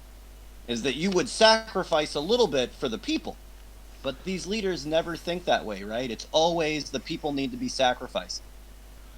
When they got away with it, they would literally sacrifice. Yeah, and people are being kept dumb, right? Why are these corporations always being exempt from it? Like, why is Coca-Cola not being targeted? Why are they not Well, being that's the targeted? deal. If you hire a, an ex-banker, the last people that he's gonna tax are gonna be the bank. Yeah, but we have the whole Greta Thunberg revolution, and they're talking about saving the climate and everything. It's all nice. It's all nice to want to help the climate and everything and clean up the world. But why is Coca-Cola involved with these things? Not Greta Thunberg directly, Yeah. but her that other girl who's with her is with one.org, and that one is like sponsored by Coca-Cola and these things. And Coca-Cola is also mentioning Greta Thunberg on their site. Like, I don't want to say like Greta Thunberg is like entirely compromised, but I'm just saying like, why is it then not to focus I on mean, Coca-Cola? unfortunately, she probably will be. I mean, at the end of the day, she's a young kid. She's going to get influenced and going to be co-opted because it's easier for them to get their little claws into her and control her than it is to actually fight the movement. And yeah, that is kind of the problem. You're endorsed by Coca-Cola. You have a rally with 100,000 people at it. Well, did you have a rally at the beach to pick up plastic? No. Exactly. So then that's why I was mentioning Coca-Cola. That because yeah, I'm sorry, cutting over. Not Coca-Cola is the biggest plastic polluter on the planet. And Exactly. that's who sponsored change. And in it, because she's a kid, she doesn't look at them and demand things that that people normally would. Like, yeah, sure, you can have Coca-Cola here, right? This next thing needs to be sponsored by Coca-Cola. It needs to be a huge cleanup. Yeah. Yeah, and yeah, so this is the largest like microplastics like polluter in the world. Like I think it's safe to say that whatever research they put against it, all these bottles they end up in the environment. Microplastics are literally poisoning all of us, and the reusable bottles. Like tests been done, and it was actually a Canadian program. They did the tests with like all the major bottle producers, from Coca-Cola to all the others, and every single bottle contained microplastics, and sometimes the plastics were as large as like a human hair, that size. So you're drinking this, Yeah. and you're getting this in your body, and the birds are eating this, the fish are eating this, and this is actually literally causing a lot of illnesses too in the world. And then you have the fact that this might sound like a small thing, but it's actually not as small, I think, is the whole fact that we have bubbles in Coca-Cola drinks too. Every time you open the fucking bottle, there's also carbon dioxide released in the atmosphere. Do people understand that this is the same thing? To be honest, I don't think that they do. I don't think that people realize how evil some of these companies are that are like their favorite companies, right? Like Nestle is not your friend, right? Coca-Cola is not your friend, no matter how many fuzzy bears in a fucking commercial that they sell you, right? They're selling you the fuzzy bear. Like it's not real, man. It's just a corporation, and a gutless, heartless corporation. But yet people will see, their Christmas time Coca-Cola commercial, or you know what I mean, stupid shit like that, and they think that it's reality. The person the person drinking that drink and paid to, chances are the athlete that's drinking that Coca-Cola would never actually drink Coca-Cola. Yeah, so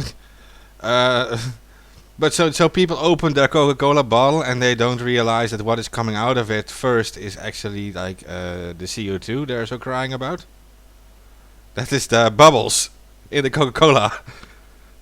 Do people realize it has that is actually CO2? Is like the scientific thing, CO2. They take this. They even take this out of the earth from sources. So you know how many bottles of Coca-Cola are being sold every day and being drunk, being used every day, and it might be a small percentage, but then we're talking about all the other soda Yeah, it adds- manufacturers, and it yeah. Like every bit of it adds up. But yeah, when it comes, they are like top. I would be, I mean, yeah, I would have a hard time, organizing with the person that I know is in their pocket without constantly giving them shit about it. Yeah. So And seeing how we can spend our money to clean up the planet, like that's the bottom line, and that's most likely the one thing that's not happening. yeah, so I didn't want to make like a statement to like ban Coca-Cola or whatever because of the whole soda thing and bubbles in drinks. I mean, I'm not like I don't care so much about the CO2 thing, but the microplastics thing, that is a very big problem.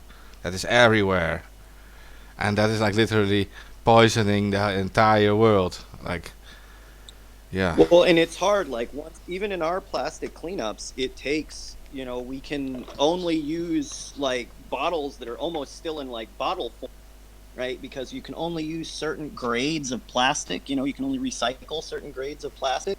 And it doesn't in the salt water in the sun. It breaks down that much faster. yeah. Just as a quick shout out here, Weta hooked us up and sent us some of the protest locations for the global protest for Assange. Okay. So this will be the first day on the 24th. I'm just gonna read these off for you real quick. We've got 12 o'clock noon. That'll be Pacific time. At the British consulate in San Francisco, 4 to 6 p.m. Union Station at Denver, Washington D.C., 12 noon at the White House, Mexico City is 11 a.m. to 3:30 p.m. at the British Embassy, Edinburgh will be 10:30 at the Scottish Parliament. London, at the Belmarsh Prison, 9:30 a.m. Brussels will be at 5 p.m. at the British Embassy. Let's see, Berlin will be Havletplatz at 4:30 to 6 p.m. Athens will be at 6 p.m. at the Cappadocia. I'll have to write that down. Write that on a thing. Adelaide will be at 5 p.m. at the Parliament Steps. Melbourne will be at 10 a.m. All day at the British Consulate. Wellington, big shout out to Wellington. Will be at 12 noon at the Parliament Steps. You guys know where the Beehive's at. Auckland will be at 12 noon at the British Consulate, and Brisbane will be 12 noon at the British Consulate. And we'll have some more updates, but that's what we have so far. Oh, sorry. Nice will be at 6 p.m. At the Palace Garibaldi, is what we have here. They'll probably know what that means. Yeah. The writing's a little small here, so. Okay, well, these are the don't extradite Assange protests, so that's DEA protests. A specific call to action from these guys. Yeah, you heard it. Terrence mentioned all locations in the Times, and so if you want to be part of this, and make your voice heard for free press and for Assange, of course, then you'll be there. And on the picture says journalism is not a crime, and that pretty much says it all. So yeah. Yeah, and that's something that I think we've all tried to. Even when I'm debating with people on social media and all of that, I make it clear you don't have to like Julian Assange, right? You don't have to like his personality. You don't like like I said, his political views. You don't have to like any of that. What we're fighting here is protecting journalism, and 100% Julian Assange is a journalist. And whether you like him on a personal level at all has nothing to do what he's posting being the truth. And that's the one thing that you have to ask yourself. Were the war crimes that Julian Assange exposed real? And the answer is yes. And that's really where this whole conversation has to end. We're protecting journalism, right? And we're, in that we're protecting Julian Assange. No doubt, I support him 100%. I'm not saying it like that, but we're protecting all journalists, and he is a journalist. Is how that really works.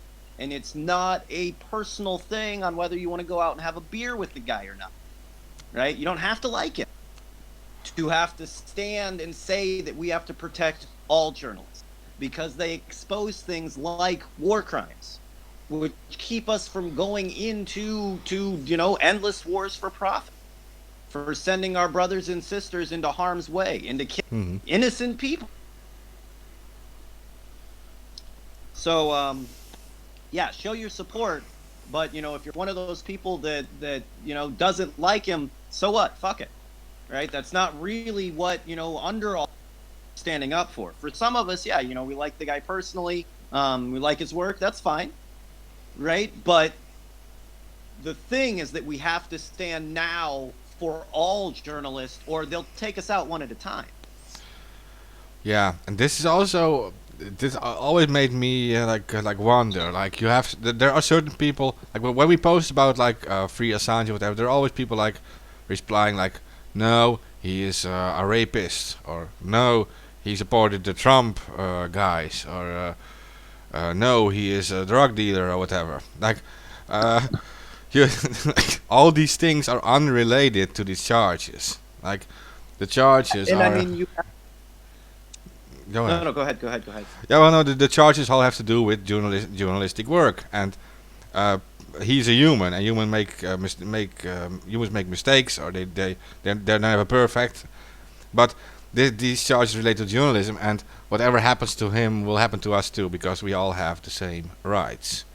Like, And there's that no, yeah. maybe before, in another time, you could use the excuse, oh, well, he supported Trump or he did that. Well, that's fine, but name a journalistic, organization right now that doesn't support a candidate.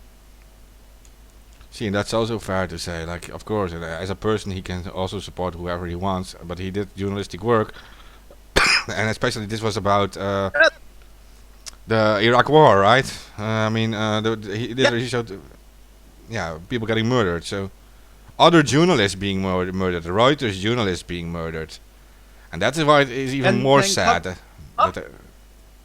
And then covered up on top of it, like there was a cover up involved, but it is all journalists, and it's one of those things. Look, MSNBC, right, says all sorts of crazy shit in support of whatever candidate they like this week, right? They'll manipulate polls because they like this person. They'll run non-stop smear campaigns against this person or not that person, right? Fox News is in this person's pocket, not in that person's pocket. That really has nothing to do with the fact of journalism, their news source. But yet they'll use that excuse as an out. Well, he supported Trump. Okay, look at all the news sources that supported Hillary, or support Biden, or support Bernie, or support whatever. That's not an excuse to lock them up for exposed war crimes.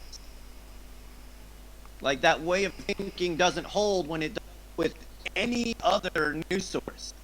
You're telling me that the New York Times isn't biased now? MSNBC isn't biased. Yeah, and the Fox thing is, News, I want to even ask like an ideological question. Like, I actually think that the more you hate Assange, the more you should actually support him. Because if you allow what happens to him to destroy your own freedoms, then you're only fucking yourself over, right? If you hate Assange and you're going to say like, yeah, because of what Assange did, I'm going to throw away my freedoms, my press freedom, my freedom of speech, my freedom of research, of gathering knowledge, because of educating myself. Like, this is my freedom. I will lose my freedom to publish, to be a journalist, but I will also lose the freedom to educate myself. I will not get the full picture anymore because I will allow governments to punish whoever releases the facts about the corruption and murders. So, are you going to do this because you hate a person? This is like no, it is the other way around. You should support him even more if you hate him, like, because he doesn't. And He shouldn't be. You shouldn't make him powerful enough if you hate him to take away to be the reason for your freedoms to disappear. So that's all I can say. And that's the thing about rights, okay? Especially when when I don't agree with you, right? And we go through this all the time with censorship. Just because I don't agree with you does not mean that I don't agree that you have the right to say what you're saying. You have a right to free speech. And people, I would hope that they wouldn't, but I think we both know, right? People will throw away their own. Well, I don't like. Seen that with censorship. Well, I don't like what Alex Jones is saying. Okay, well, we're taking Alex Jones off, and we're taking off all of the other people that are speaking truth as well, right? And we're taking off all of the African American activists, all the civil rights activists, taking all of them off too. And then it's too late. Like, oh wait, that's to shut my enemies up. Right? That's not what you did though. You said you wanted to get rid of your rights. You got rid of your rights, right? You shut them up. You no longer have the right to free speech. You asked for that. Yeah. Where I'm always under the impression where if I truly dislike what you're saying, I want to expose that. I want to be able to share it. I want to be able to show your live stream and say, hey, look, that guy. Can you believe what this asshole just said? But I can't do that if you silence them. And the truth is, your goal is not really to silence them. Your goal is to silence me. Yeah. And I don't expect everyone to be like lawyers and understand all of this stuff or be educated in law and know what implications are in courts and what precedents are. But if this can be done to an Australian journalist being extradited for publishing, because all he did was publishing. He didn't actually do more. He published just facts delivered to him. Like they had a so-called like an anonymous Dropbox. People can just dump documents into this box, and WikiLeaks would then verify the documents and publish it. And they would even spend time to redact out the names and stuff to not even harm people. Like soldiers on the ground, for example, like in the cases with Iraq and stuff, like there were active troops on the ground and they didn't want these people to get killed, so they actually even redacted names out. They didn't even have to do this, but they did this too. So what they did was like totally inside the boundaries of journalism, and if they can do this to an Australian journalist, that means they can do it to anyone in the world, and it means that the American government, for whatever is published, can always like extradite you. They can get you, wherever you are. And I have seen so many actual news sources, in their article call him a hack, and that's just not true. And none of the things that he got that he got information that he wrote, so that they wrote stories on that WikiLeaks published were ever could be construed as a hack in any way, shape, or form. Having somebody, having a source give you news information is not a hack. But yet, over and over and over, call him a hack. And he does have experience in networking, in security, and all of that. He has the skills to do it if he wanted to, right? But he doesn't, and that's not any of the things that he published. But yet, over and over and over again, they call him a hack. And that what he did, was getting information by hacking. Yeah. And it's just not. It's just not. I mean, it's not true, and it's such a false narrative when dealing with someone that was working as a legitimate journalist. Yeah. None of the information was stolen. Like, it just wasn't a hack. Not even a password. I mean, nothing. Literally, somebody handed you a USB with war crimes on it. You verified it and wrote a story, as is your job. I mean, as a journalist and damn near as a citizen of any democratic society, if to say that, oh well, I got crimes, who should you bring them to? Oh, directly to Barr, right? Directly to Abrams. That's who will deal with it. Like, come on, I'm gonna take it to the war criminals that I'm exposing. That makes sense. Yeah, and yeah, like you say, yeah, of course, Assange was like a brilliant programmer, but he didn't even engineer the WikiLeaks website or the technology, because yeah, if you like dig a little into that, you know that a guy that's not yet been identified, I think, called the architect, actually built it, and he's known to be at least as capable as Assange with programming. And we have Daniel Domscheit-Berg, who was involved at the early days, especially in those days still. So it's a team of people, and all they did was actually publish. So and the thing is that there are also accusers of WikiLeaks actually connected Chelsea Manning to Daniel Ellsberg, the Pentagon Papers, Daniel Ellsberg, and they all connect this kind of stuff with each other. And as the role of Assange as a publisher, but more as a spokesperson for WikiLeaks, is pretty much minimal on that thing. He's the publisher, and he gets like all the blame for everything. Like. Yeah, and that's like something that I think a lot of the political heads have been making a point to when they're talking about him and saying that he's the publisher. That you're pretty much just the spokesman of the company, but I really do feel that what he was doing was a service to the world. We would be knee deep in another war by. Yeah, on that note, I should mention, but I shouldn't say too much about that, because this is still very high profile and risky. We're dealing also with the cyber guerrilla network that it has just disbanded, so to speak. It stopped operating because Dumoulin was arrested, and on that note, this kind of there are some similarities with this, because Dumoulin is well known to be the guy who offered the platform to publish the CGA and cyber guerrilla network. Hey, welcome back, AK. So I was talking real quick. We were talking about Assange being just a publisher, and now I was saying talking about cyber guerrilla real fast. Seems I wasn't allowed to talk about that. Like, no, and for the rest,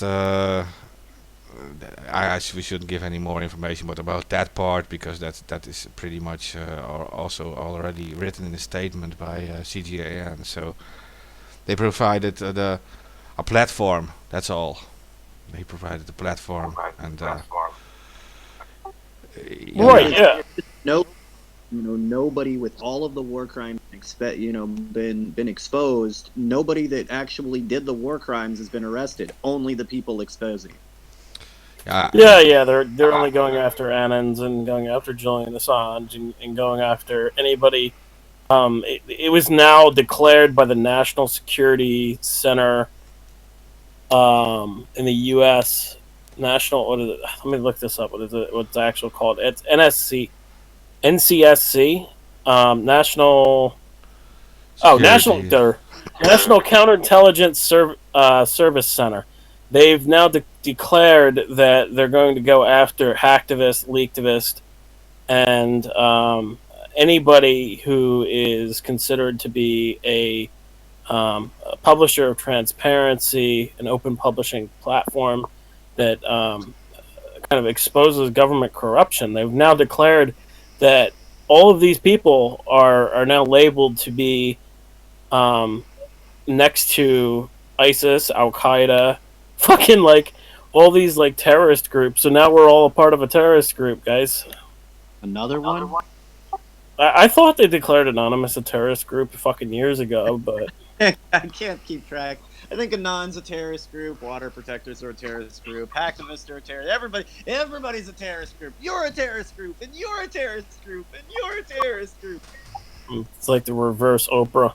Yeah, like everybody's a terrorist. Yeah, it's a joke, man. Anybody that's blocking a pipeline through indigenous lands is a terrorist. I mean, I'm pretty sure that's called eco-terrorism, but you know, what do I know? I think that's Greenpeace. See, Greenpeace are eco-terror. We're energy. Energy. It's a new See, kind now of- I think that the oil companies are eco-terrorists because they're destroying the earth, terrorizing the earth. See, that's the Well, thing. they- So if you're talking Yeah. about leaktivists or whistleblowers and journalists or activists, in many cases they're exposing corruption of certain companies or corrupt politicians. Yeah. They're actually doing a favor to your country or to your government, and they're not terrorists. They're actually helping your society by exposing corrupt people who abuse your society. So I don't get that. Yeah, I know it may come as a shock, being, try not to believe what the government's telling you, but your government is actually better off not being corrupt. I know that they're going to try to tell you that the more corrupt it is, the better they are, but turns out the less corruption in government, the better your government is. Yeah, I'm gonna have to like move a fucking bunker somewhere and stream like fucking Jesse Ventura, man, because like fucking it's gonna become illegal in the U.S. to like criticize the U.S. or some shit. Like it's gonna be fucking nuts. Like this is insane. I've never seen them label all of these people grouped up with ISIS and Al Qaeda. Like that's insane. You're grouping people who expose your corruption as terrorists that blow things up and fucking kill innocent people. Yeah, I mean, I see. That's a problem. Yeah, I that's a problem. On how they treated Black Panthers and other groups were just at some point everybody that stands up against you is a terrorist, and the way that they used to use communism, right? Anybody that doesn't want to oppress everyone around the communist, right? It's a similar tactic. They fixate on a scary word of that 20-year period, and that everything's a terrorist, everything's communist, everything. It's just the way that they play it. Space Al Qaeda. I think you have to throw that whole word everyone just in their face, and I think everyone just has to become a leaker and actually join this whole movement. I think everyone should actually start doing this, and it has to become everyone. And if this small group of government officials wants to target the entire population, then it will be an entirely different story, right? Yeah, we have to create an environment where you can't leak. Look, it's easy to do good when surrounded by evil, right? It's really hard to do evil when surrounded by good. And that's it's not that we've got a couple of bad apples and a good tree. It's that we've got a bad tree and a shitload of bad apples. Yeah, well, and if they control the internet, then people will get USB sticks and leak that way. So this is not going to be stopped. Yeah, it'll make it worse. I mean, it will have as good of effect as censoring the internet has had, as good of effect as stopping software or music piracy has been. Like it's have the exact opposite. They pretty much created streaming services by being so hard on people sharing music and movies. Yeah.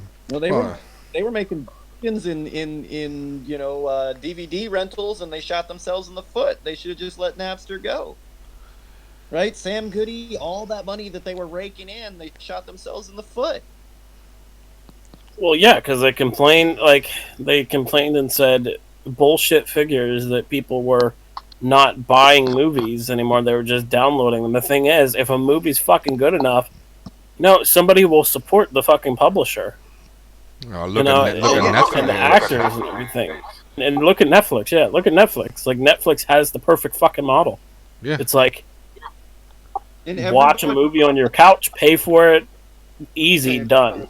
It's no longer, you know, you don't have to go out and buy a fucking movie. You have it digitally. But what I would really like to see is Netflix to expand, and here's your fucking $1 million idea, guys. I would like to see it expand where when you pay for movies on Netflix, you know, instead of like a monthly fee, right? Say you can pay like $5 to own that digital film, and then you have it in your library, and you can just kind of go watch it whenever. You know, if you do something like that, that would be great. I think that's what PlayStation does, though. Like Yeah. Got a digital copy of it forever. Right. Yeah. And all of that.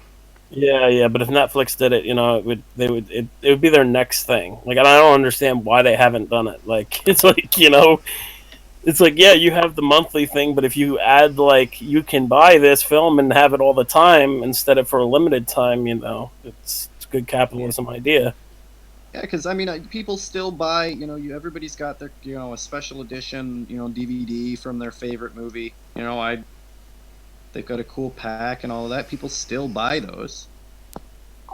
Yeah, well, that's the thing. It's like the movie industry is like, well, we don't want to have to do all this extra beyond shit, and we just want to produce a fucking DVD and have people buy it. And it's like, first off, the DVD players are like literally like phasing out now. Like, we're starting to see if we're going more digital, and everybody already fucking knew that. Like, I purchased a fucking computer, and the computer didn't even come with a CD drive or a DVD drive, and I was like, why? And like, I didn't get a fucking answer. And this is like a computer that was sold online, like a legitimate, you know, like, but from like a legitimate business. So but they said that they weren't like putting CD and DVD drives in computers anymore. And the only reason I could think, of that is because of piracy.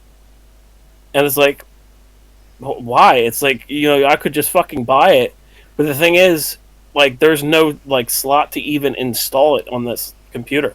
Like, I didn't know it didn't come with a DVD drive when I bought it, so it's like fucked because I can't do anything. Like, I can't install it. If I installed it, right, I'd have to use like a saw and like fucking saw through the case to like put a spot for it. Like, that's how insane this is.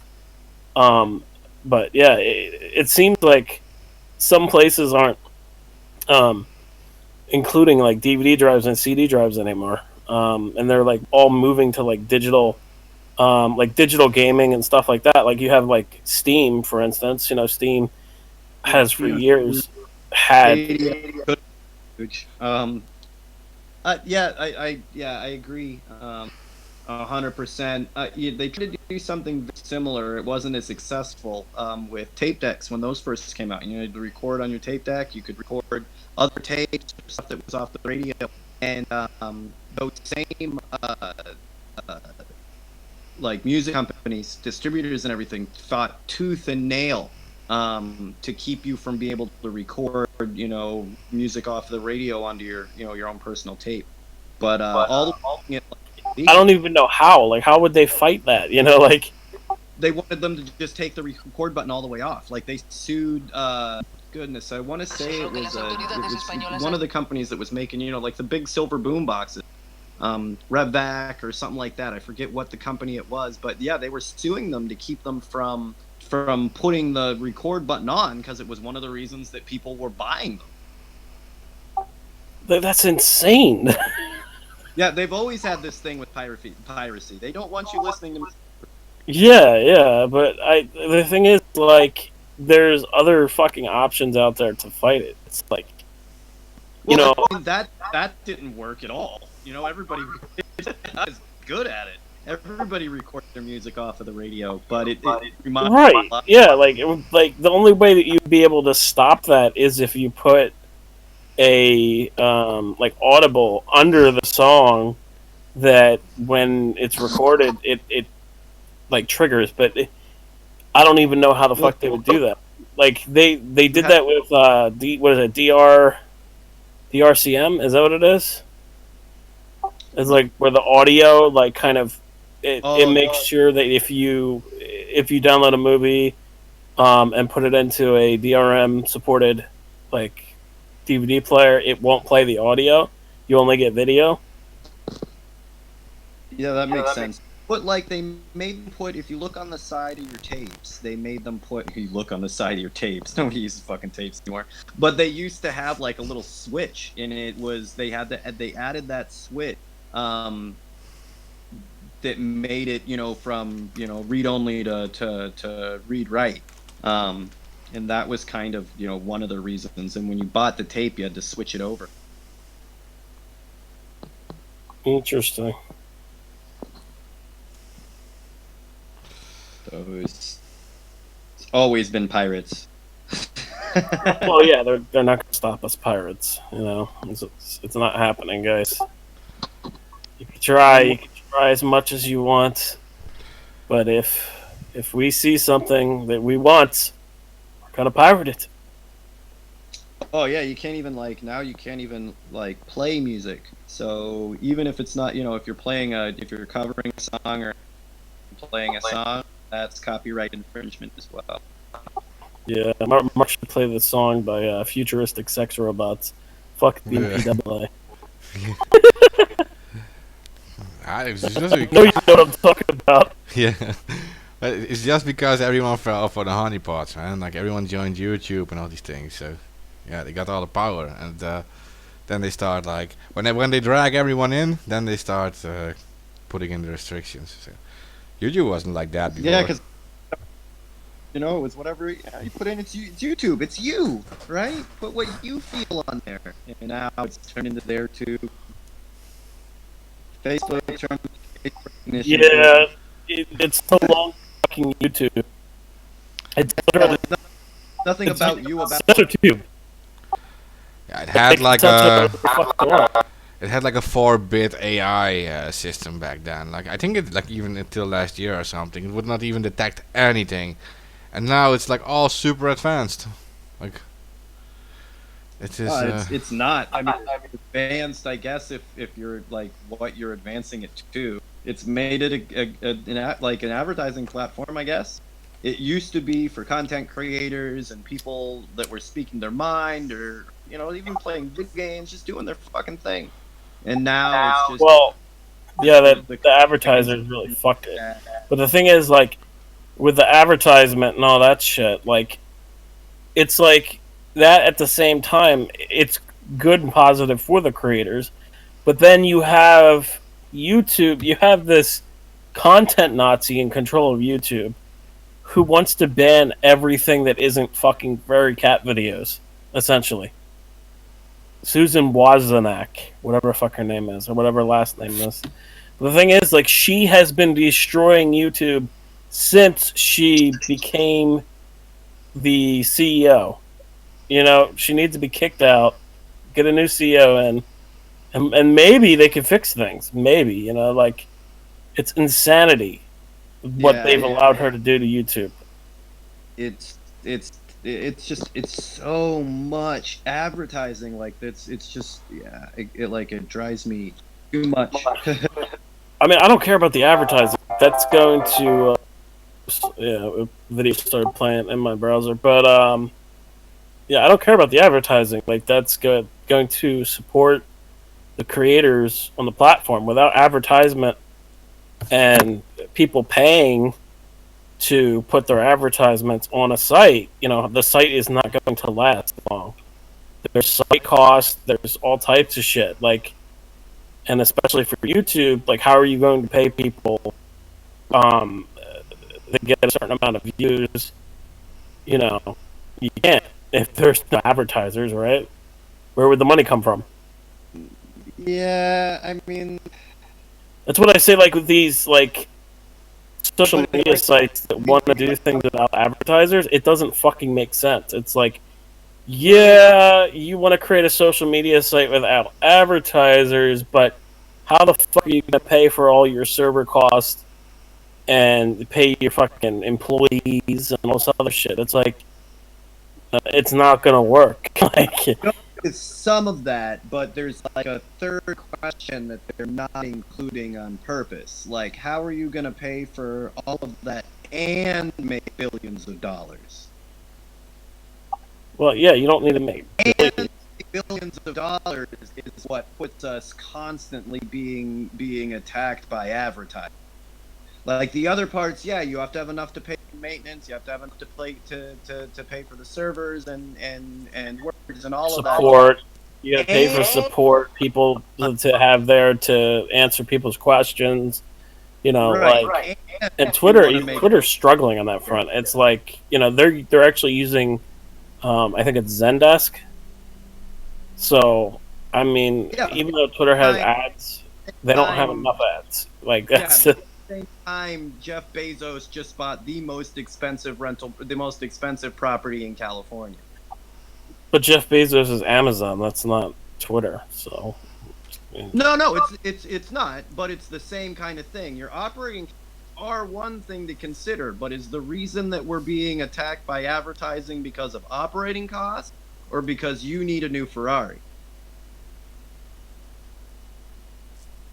I mean, businesses when have to be profitable. Like they can't be not profitable. There's yeah, I agree. I know. But that's really up to them. Like you're not making a social platform for the people, right? You're making an advertising platform to be profitable. That's different. not necessarily. It has to do with What point- if a company's public, you have to be able to pay your shareholders. You have to be able to pay your employees. You have to be able to pay for server costs, maintenance, all this other shit. The only thing that you could do to mitigate all of that is only collect ad revenue and give the users the rest of the ad revenue, right? I think you could, And then- in something the size of Facebook, you could run everything that you wanted to and just take a $10 million cut. Well, Facebook, here's the thing, like, they could theoretically make it so people can't advertise on Facebook, right? But then how quickly would that site die? Because people can no longer advertise their brands to other people. It destroys what a social network is. So people should be allowed to advertise. Like that's not a question. It's just a matter of where they're putting advertisers above the users. Like YouTube. YouTube is putting their advertisers above their users. But the thing is, it's like YouTube got its advertisers cut because of things like they had literally pedophiles talking to children in children's videos and they did nothing about it for fucking a long time. And then other things, they had literally fucking racist content that there was literally tons and tons of videos with racial slurs in the title and they didn't do anything about it for years. So I mean it's like stuff like that is why they got their advertisers started back out, and most of their advertisers fucking came back after they fixed the goddamn problem. So it's not even a matter of that. Then they started to cut down on the freedom on the flow of freedom of information, and that's where things get dangerous because if you let somebody go after somebody else's speech, right, your speech is next. It's inevitable. Yeah, no, that's what we also discussed with the Assange thing. I agree with some of the things that you're saying, but I think that we put an overt importance on the profit aspect of it. Profitability is one thing, but we're dealing with numbers that are just insane. When you're looking for Facebook, absolutely. last year, and then you're whining at me that can't keep the platform open without advertisers or without just this a constant attack from advertisers, where I'm under the impression you could take $100 million and still not have all the advertisers.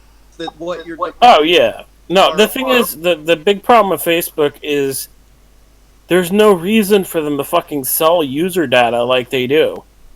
It's one thing to allow advertisers on your site, right? But you don't need to fucking sell everybody's user data and literally everything about a person to advertisers. Yeah, And that's what they were doing. this is about being a social network, and this is just about getting my personal data and how quickly you can sell it. It turns into something so different, but then the excuse that they use, they still fall back like they're a social media network that's there to help you to be part of society in some way. And that's not what they're doing at all.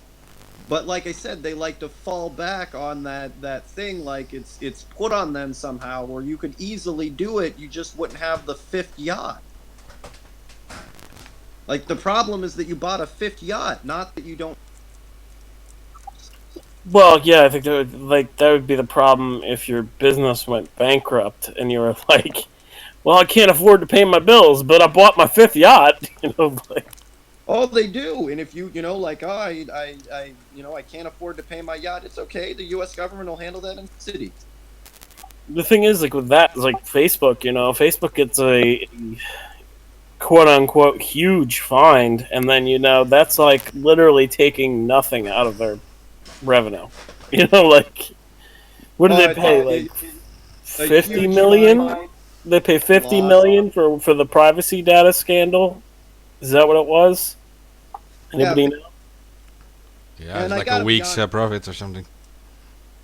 Yeah, it's ridiculous. Yeah, for 50 million, I could run enough servers to keep Facebook up. Like, that's not the to handle what they're handling, social media network. That's not that's not that much money. Like, it's not that big. Not to be taking in 500 million a year. 500 million or 500 billion. It's like an insane amount of money. Yeah, it's not 500 million, and it's an insane amount of money. It's more than 500 million for sure. Let's just I could look it up just to see, just to be sure, but I'm pretty sure it's more than 500. Hey, on that note, guys, did you read the new accusations against Huawei, against Huawei? Oh, yeah. No, what did they say? Well, they're saying that Huawei actually tried to like steal company secrets of 6 American companies, and that they have been guilty of intimidation of people, so blackmail, so to speak. That's what they're saying. That's crazy. And there's a there's a social network that is partnered with them. That's supposed to be one of their biggest partners. That's gonna hurt. Holy fuck, guys! USA. In 2019, Facebook made $70.7 billion. Yeah, so that's exactly what I'm talking about. They come out and whine at us like, I can't pay my people, I can't run enough servers. You made $70 billion.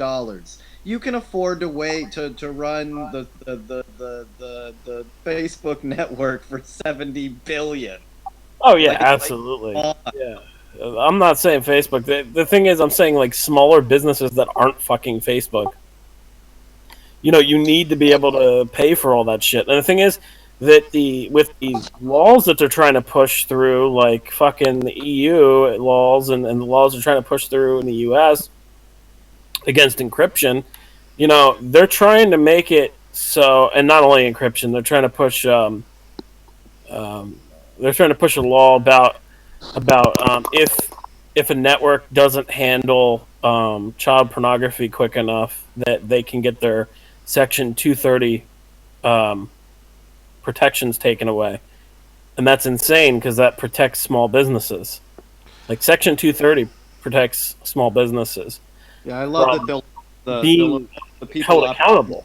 Like, they're basically saying that if child pornography is shared on a social network, that the businesses themselves will be held accountable. But that's like, there needs to be a thing there where it says, like, if Google, these big businesses that can fucking handle it, doesn't do it, because it'll stifle the smaller companies. It if somebody sees that imagery, right, it's going to get fucking removed, and they're going to handle it the way that it's said to be handled. Like, like in the U.S., the law is you have to fucking report that imagery and the person who posted it, right? But what they're trying to say here is they're trying to take away the Section 230 protections that websites have for that, and say that the websites themselves are fully held accountable for somebody else's actions, which doesn't make sense. And that'll harm small businesses more than it harms the big guys. Well, it's not just the big guys. It's like, wait a minute, you're gonna like charge and arrest and do all of this to the person running the server, but you're not gonna arrest the person that posted the child. Well, no, yeah, they would, but Like, you've got his name, his address, fucking, like, everything's right there for you. Shouldn't you maybe be focusing on that? Yeah. well, yeah, they will. They would focus on that, but like the thing is, it's like, and I know this from experience from fucking years ago hunting pedophiles. Like, if the accounts are anonymous and you dox them and hand their information off, they can't fucking do anything, because it's quote unquote non-actionable court material. Yeah. You notice how when I've got, like, if I had a bag of weed in my pocket, they don't pay a lot of attention to those non-actual fucking lights, fucking any of that. They got a helicopter and SWAT team, fucking, right? Will shoot your dog on the way by, strike every law that they possibly can, including speeding. Use a goddamn motherfucking taser. Yeah. But if it's And my favorite, did you see that new tech? There's a new tech. They literally, and I'm not kidding you, I will send you the fucking thing. There's a town in somewhere in the Midwest, and they created a technology that they call the smellizer or something. Yeah, like smellizer. And like literally, it's like all it is just like something you stick up your fucking nose.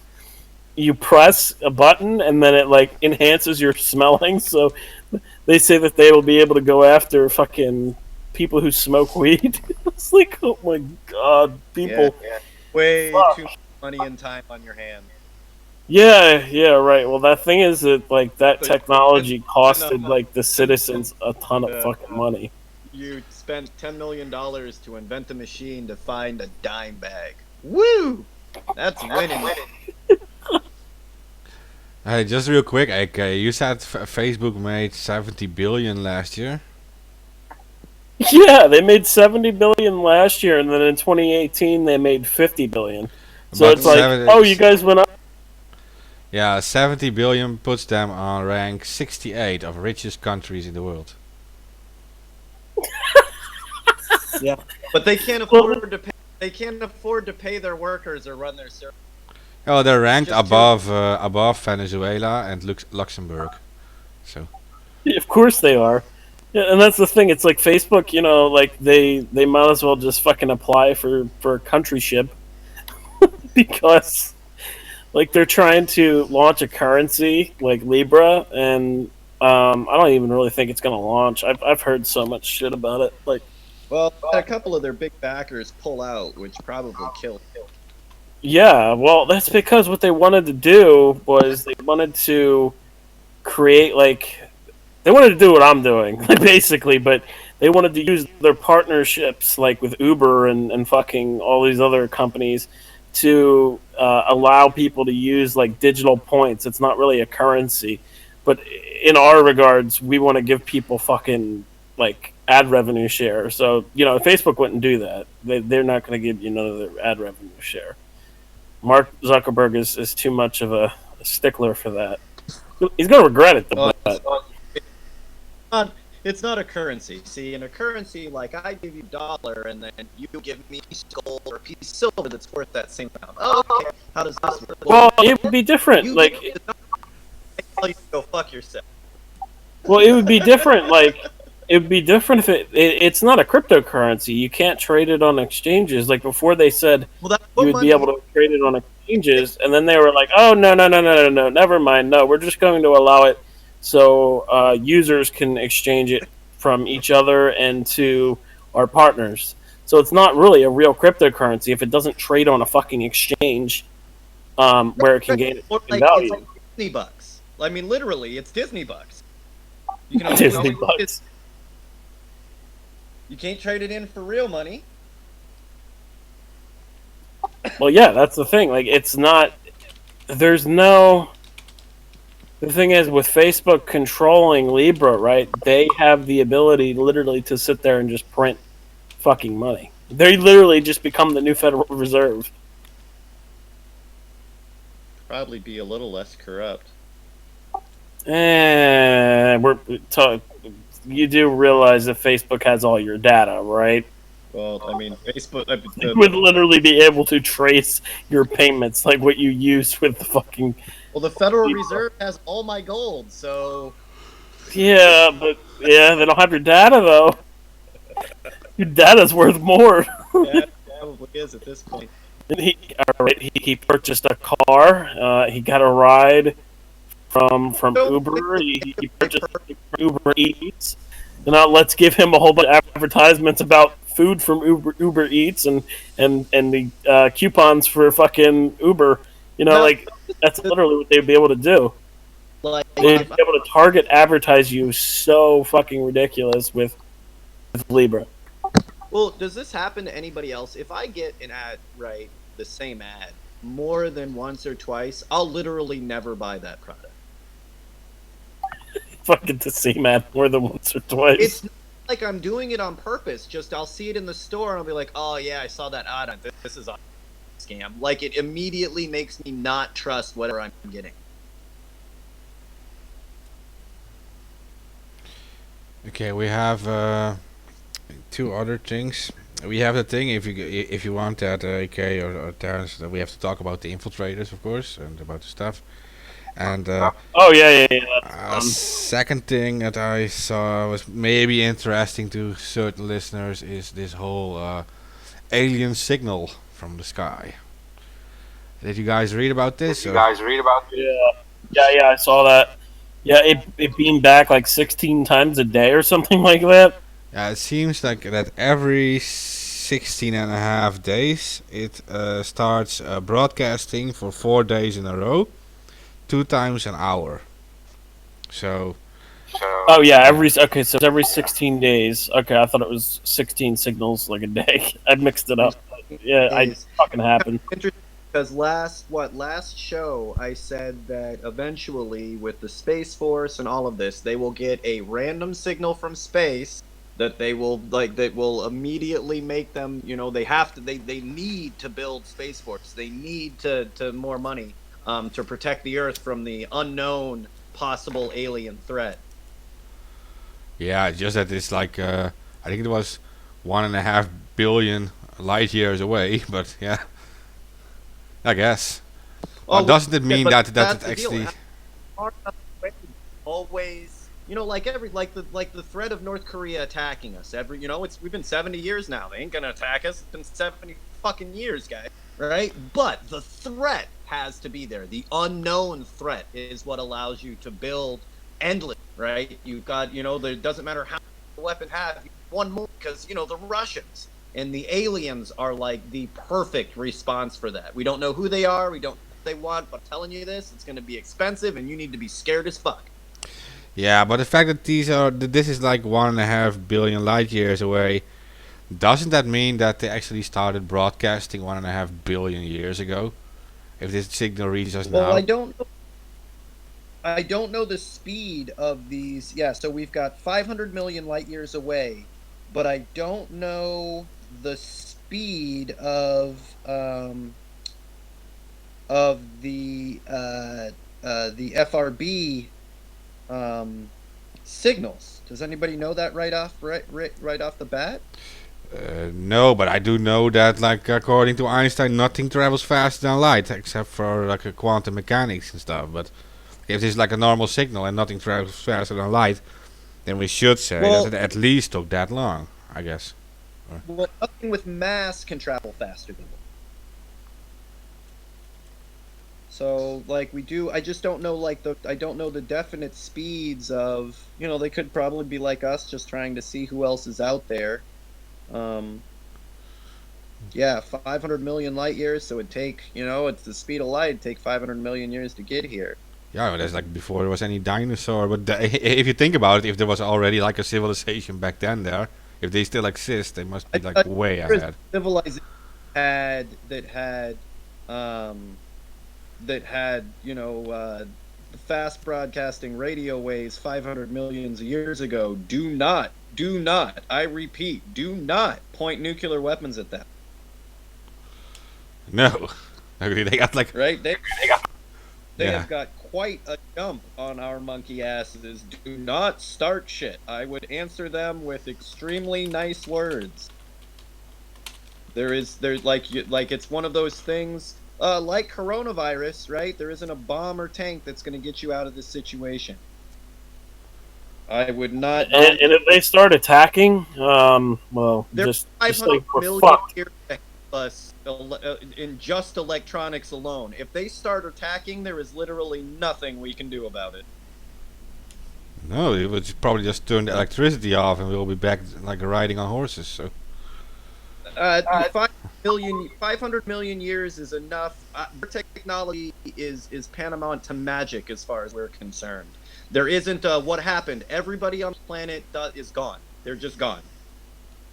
When you're looking at 500 million years, and they've got electronics 500 million, electronics enough to send a probe into space 500 million years ago. Do not point primitive fucking monkey weapons at them. They don't care about your economy. And more than likely, if someone travels Primitive monkey weapons. yeah, it's just not, the difference in technology from a civilization that has a 500 million year head start, and we're still not able to beat fucking a normal virus. I wouldn't start shit. The smartest thing you can do sometimes is realize someone's smarter than you. Well, that would be very, very hard for our current president. It would, but I doubt something 500 million years does not care. If something 500 million years ahead of you stops by, to you, that is God. yeah, definitely. The question is, You would not tell the difference between that being and God. The access to technology, resources, and energy they have is 500 million years above what you could possibly think of. thing is, would We're we even be we're able dealing- to understand what they say? We can't even understand what monkeys say. Yeah, it would be that. I mean, that's such a huge jump. That's such a huge jump. We can't understand what a dog says or a monkey. I mean, how can we even think of understanding such a civilization? Like, maybe mathematics or something, but that's about it. Would most likely be our easiest means of communication. I mean, some of those jumps in technology have more to do with us wasting time on other stuff than where we could be, but man, 500 million years really means they spent very little time raping and murdering each other for profit. Yeah, and I've also read that you can actually judge like the intelligence of a civilization or like a species on how efficient the language is. And I've read that actually whales and dolphins have a far more efficient communication, far more efficient language. So possible alien visitors would probably try to talk to the whales or the dolphins. It's just research if I read.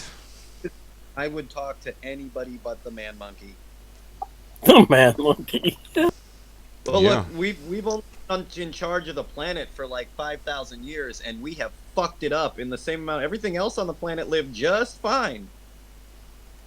Yeah, it just seems like I've read this research about it, and it just seems that their language is more advanced than ours in efficiency and yeah.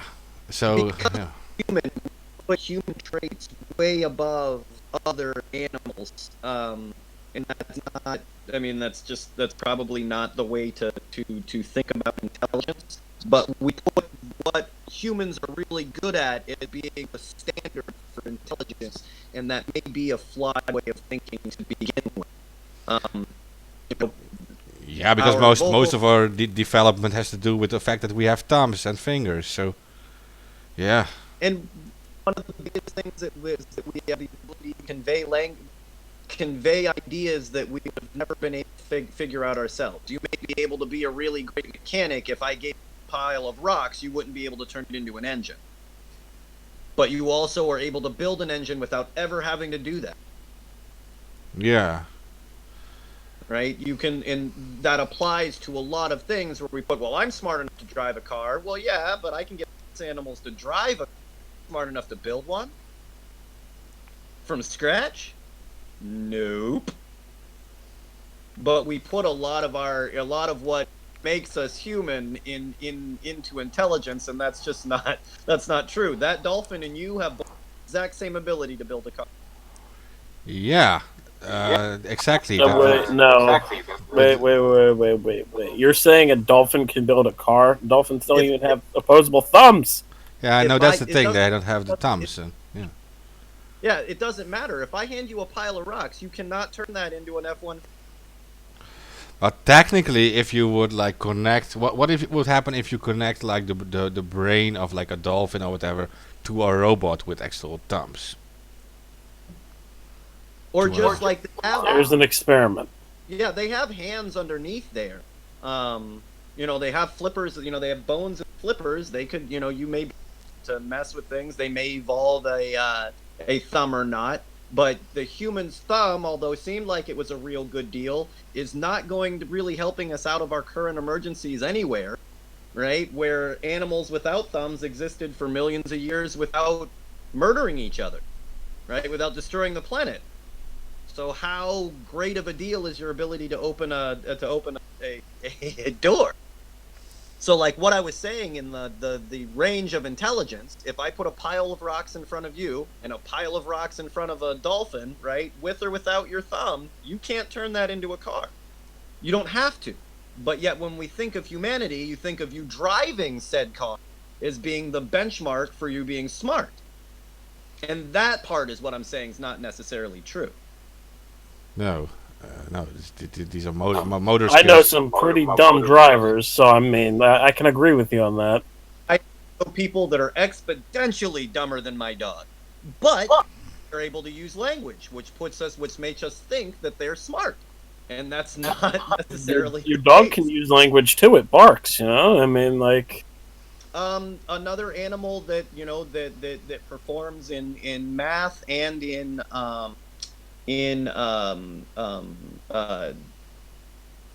out of the box thinking are things like squids and octopi. Yeah. Right. Yeah. They can solve problems way. I mean, what seems is milliseconds in comparison to what you'd have to sit down with pen and paper to do. Yeah, that's true. That is true. And you also have they did tests with monkeys, and they were also very capable of mathematics and also the memory game, like identifying like two similar pictures. So your average run of the mill chimpanzee or gorilla, right? Just your even on the low end, right? A dumb one, right? Still has an idyllic memory, right? A monkey can look into a room and he can everything that's sitting there, right? Point to them, remember where they were sitting, what position they were in, absolutely everything about it, right? An idyllic memory. Compared to a human, you wouldn't even stand a chance if the only game was memory. But humans get to pick the test. No, you're right, and exactly, they are far superior to us with that, and maybe some humans could do it. There are some mathematical geniuses. You have that guy, like the human calculator, for example. Maybe he could do it, but normal humans can't. So they're way superior, and so that is like very. We are very egocentric to think that we are better than these Oh, it's just part of part of the human condition. Like, we just think we are awesome. We're the center of the universe, right? Everything wants our stuff. It's an insanity. Like, we own the planet, right? Like, everything's ours. What about profit? The thing that only exists to humans? Yeah. Right? What about boredom? The things that only exist to humans? Like, we're obsessed with ourselves. Yeah, and then there is another thing, like, you know that like dogs, for example, can hear sounds we can't hear, right? They work on like different frequencies with their ears. So they suddenly start barking because they hear stuff we don't hear. But what if like alien life, for example, will talk on their frequency? Exactly. Yeah. Not only just that, not only just that, but we only see one limited light spectrum. You know, we see 3D. You know, we don't see 4D. We don't see 5D. We don't see 6D, 7th, 8th dimension, etc. Right? So, you know, they could be here all along. We just don't see them. Yeah, there are We certain colors don't like have that vision. yeah, no, certain colors from the rainbow we can't even see. Like I think it's like some form of like ultraviolet, right? We can see it. Uh-huh. Right. Yeah, what if they have But these colors? We don't see it. It's got to be super hard to even communicate. If this signal is from an alien society that's 500 million years ahead of, do you know how difficult it would be to even try to communicate with something that's that far below you? Like trying to communicate with a moss. Like I said, it would be, you know what I mean? It'd be like communicate. It would to us something that far advanced would be like God. We wouldn't be able to tell the difference. Yeah, In the only fact, that thing. would probably be the way to describe it to us. Yeah, no, it's fair to say. You can God or angels or whatever. You can describe it like that.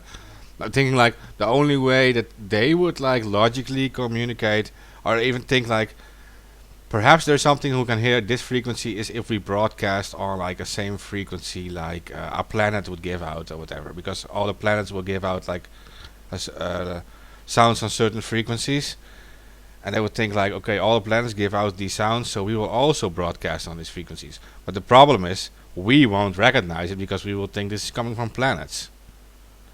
But What happened? Explain to them how the universe worked. What happened? It exploded. yeah, but they could like Yeah, they could be like boom. sending out like specific knowledge on a certain frequency, but we just think like, no, these are just these planetary frequencies again. We don't take this seriously. Well, there's been cases of crop circles where they've been so sophisticated that the people who study them can't explain it. Like there was literally a crop circle, I think, in the UK, where it literally explained every part of our DNA, and it's like if somebody made that, you know, you'd be the fucking one of the smartest people in the world to do something like that, like, and make that into a fucking art form, like, you know, there's other cases like that, but it's very interesting. And they know, life may be extremely rare in the solar system. You'd have to look, or in the universe, you'd have to look at reasons why something that far advanced would even want contact with you. And I would say most likely, that may be the reason, that just life is a lot rare original thought. So you would be, really desperate at a certain point to contact anything, even if it was the, as far as you're concerned, a really small form of life. Interesting stuff. I would say just under no circumstances let world leaders talk to aliens when they come. There's already a UN first world ambassador. I would probably I I'd probably let like musicians and artists talk to them, like. I applied for U.S. Interstellar Space Force. no, civilian position. It's the our galactic representative. I thought, who better than a water protect, right? Than Captain Planet to be the the Earth representative. Yeah, but what would it show for kind of like how much respect would it show if you have like a a sculptor, for example, who makes like an exact sculpture of how such an like alien life form looks, and he sits there like in front of this alien, and instead of talking, he makes like the sculpture of this alien. It would like show so much more respect than some weird politician talking. Like, Unless the sculpture was seen as an insult, then you could literally it's destroy the crappy. human race. Well, I It's think too crappy. that far advanced would we would realize that there would be cultural differences, and maybe even something that in your own culture you would view as being disrespectful, from an alien race you would see it in a completely different light. Yeah. Yeah. I Yeah, would it's- imagine, like, they could be either that or they're just as dumb as we are and are convinced they have to wipe us out. They're the center. God told them. I'll probably send like a sculpture who would make it like at the exact same size as this alien person, so they understand that we can actually measure the sizes, that we can actually have this whole imagination and this whole concept of creating a sculpture like that, and that they actually understand the level of intelligence people can have. Like, I don't know, it is I agree. I think that would be a very. I think that would be a really intelligent make that first. But again, I mean, what if they don't like the sculpture? It looks ugly. Then they take it as an insult. Then you just fuck the human race. 200, 500 million years ahead of us. Like, at a certain point, there ain't shit I can do about it. they haven't used a mirror for 500 million years. We don't actually know what we look like. We'll be so insulted. Yeah. Or they're just like, that to us it looks like it's super detailed and extremely, precise, and they look at it and we're like, what are the monkeys trying to do? Hold on. What are the monkeys trying to do? I feel like they're trying to tell me something. I don't know, it's playing in mud or something. I don't know. They're weird. Yeah. Yeah, it'll be governments will handle it, but it'll be interesting to see how we handle it. They're gonna need. I'm gonna be honest. Ian got. Let's just put it out there. All the money and all the guns because of the alien. They want to take your space freedoms. They want to take your space freedoms.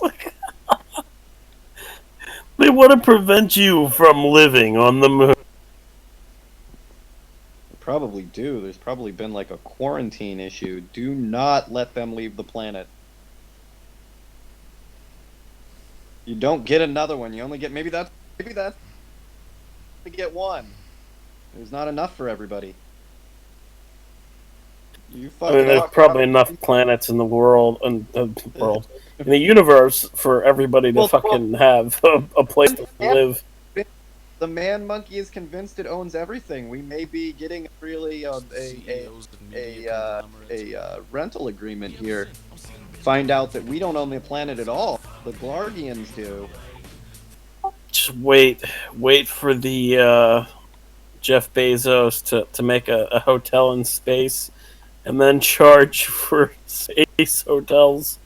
Oh no! I'm just looking. The aliens are going to show up charging us. Like, you guys have been living here for free for the last 200,000 years. Time to pay up. Welcome to the Galactic Empire. You are now served. It's like the Sumerian story of the Anunnaki and the humans, where the Anunnaki created humans to be slaves for their mining of gold. Oh yeah, I'm sure that, like, to be honest, I'm sure our politicians would be all for it right away. They just would be like, they'd be confused on how. Well, They would try to do like the. humanity. You ever seen the X-Files? You ever seen the X-Files and how like the elites try to sell out everybody else for their like protection, and then it backfires? Yeah, totally. Yeah, that's how it would happen. just a note there, guys. Watch the X-Files. That's how exactly shit would go down. Yeah, I doubt that any, like, if an alien race had interest to contact us and was that far advanced, they would be contacting us for communication, for, none of the things we have to offer, gold included, would have any value to them.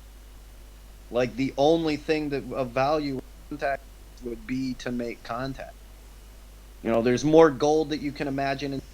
There's more, there's entire planets that are diamonds. There's no money isn't a real thing, right? There's nothing other than us that you would want to contact, and unfortunately, we don't have a lot of offer right.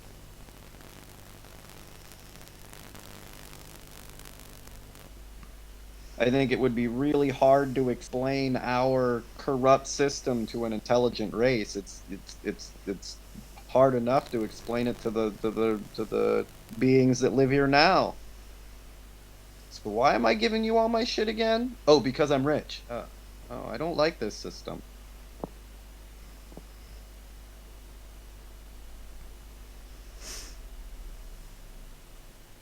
No, it's obviously useless to them. I mean, none of our Yeah, scientific accomplishment mean anything to them, I think. I mean, yeah. Maybe it's somewhere in their ancient history, but it's so long ago that they don't even remember it. Maybe they don't even have it recorded. I don't know. yeah. We don't know the name of the guy that first thought to light something on fire. For the same reasons. Like, it's so long ago, nobody cares, and that's it. 5,000 years. Yeah, exactly. Right. You're talking about 5,000 years, and now you're talking about 500 million years. Million. Yeah, I think in that, I mean, a stick. Our weapons being a stick would be an overstatement at 500 million years.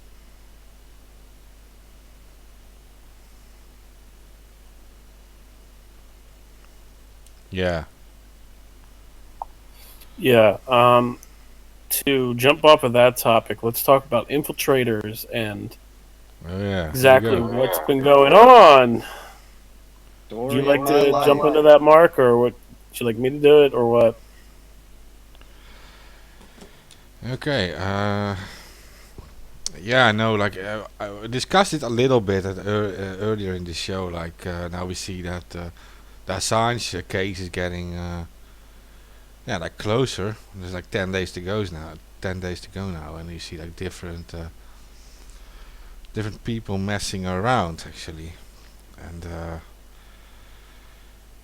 attacking Assange supporters or attacking repressed supporters are showing like obviously government narratives on their accounts affiliated to Anonymous.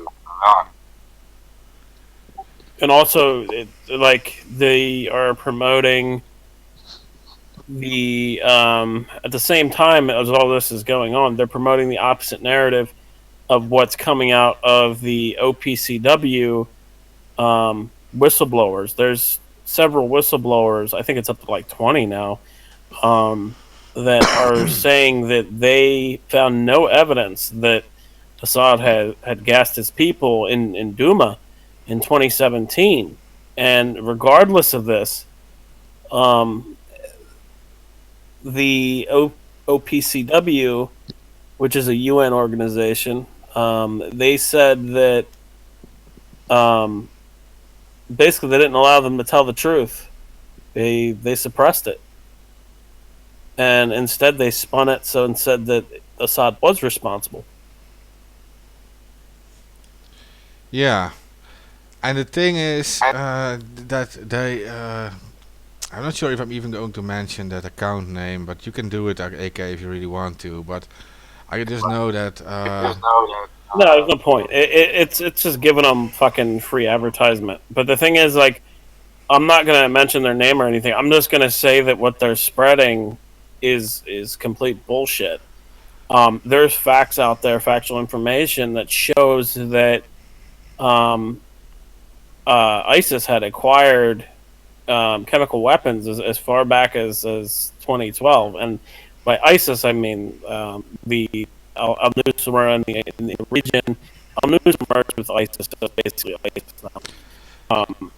Yeah, so I was annoyed There's- by that they were claiming that for example claiming that the Assad we are supporting the Assad regime, and that Assad regime is CIA backed, and then but even Yeah. a simple research will show you that the U.S. government actually started operation, the CIA actually started Operation Timber Sycamore, right?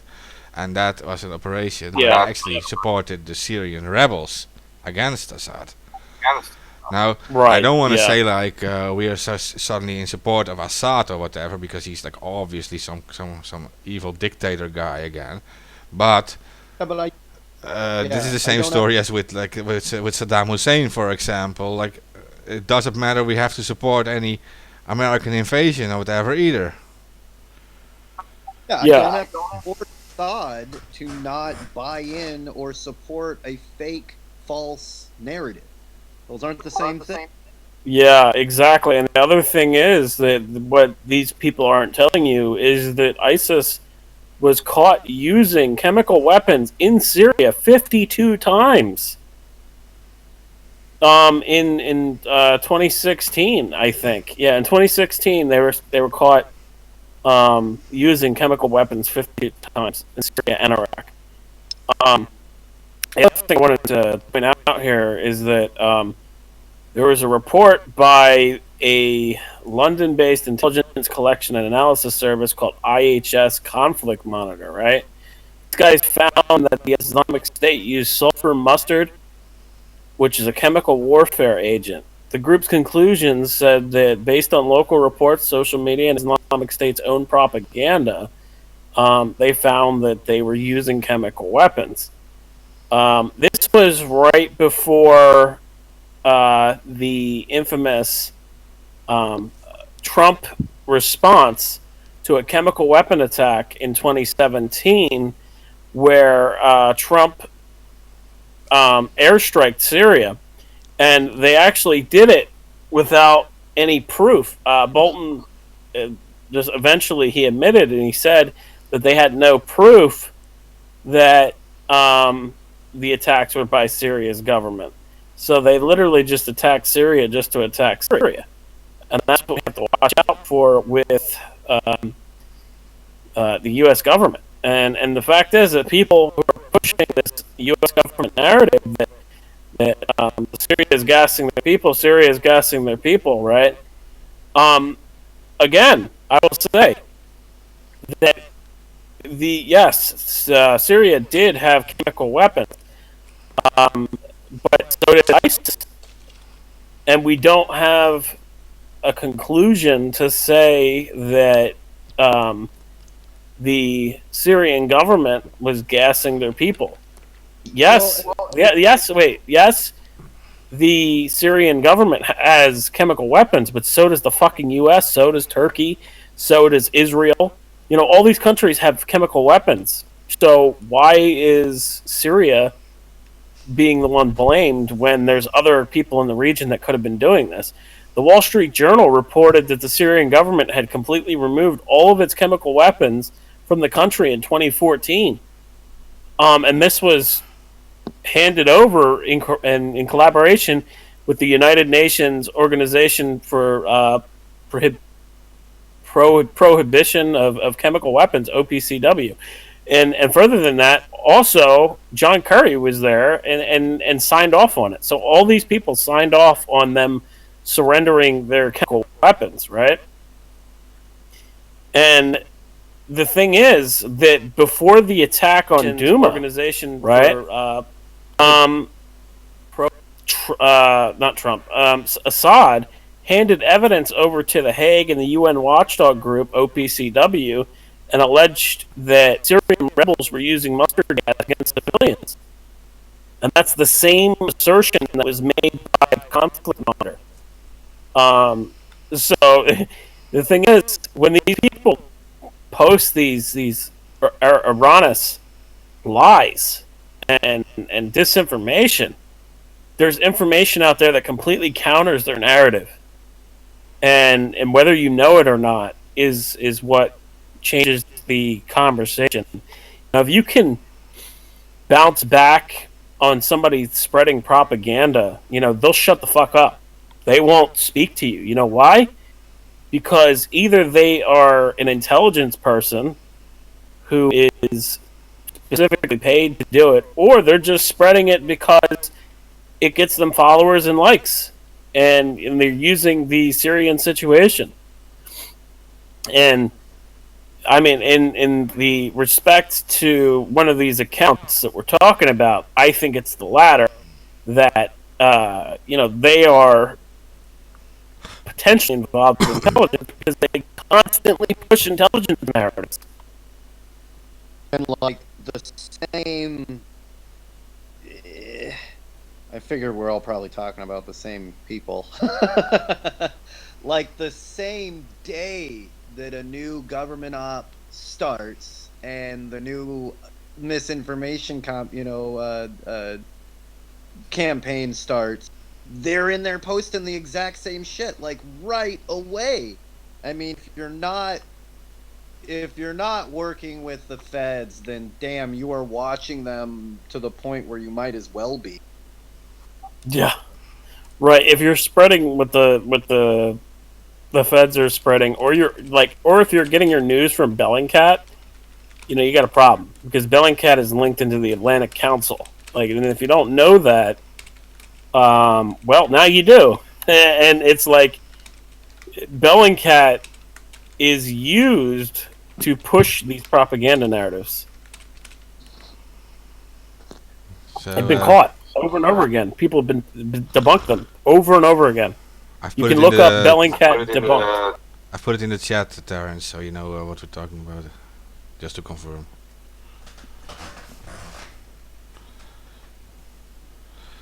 Now go ahead, AK. Yeah, I just wanted to say again, I just talked about the rebels, or al-Nusra, ISIS, whatever you want to call them, right? I just talked about them getting chemical weapons in as early as 2012, right? That's not the only time that that rebels have gotten chemical weapons, unfortunately.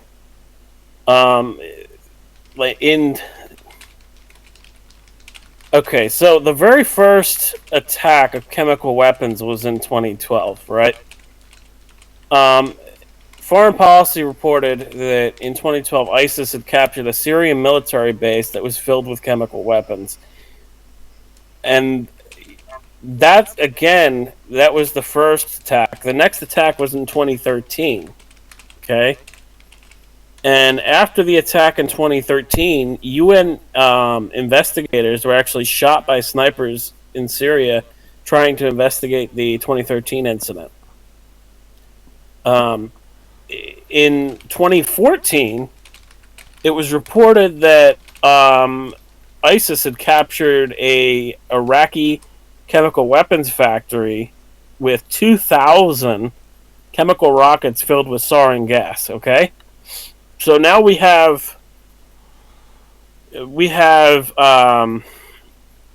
ISIS with chemical weapons in two different scenarios. One was in 2012, one was in 2014, and I believe that there was the next Syrian attack was in 2015 and then 2017, and in 2014, during the same year, there was also a Syrian government run troops that found that in the controlled armed opposition area of where is it?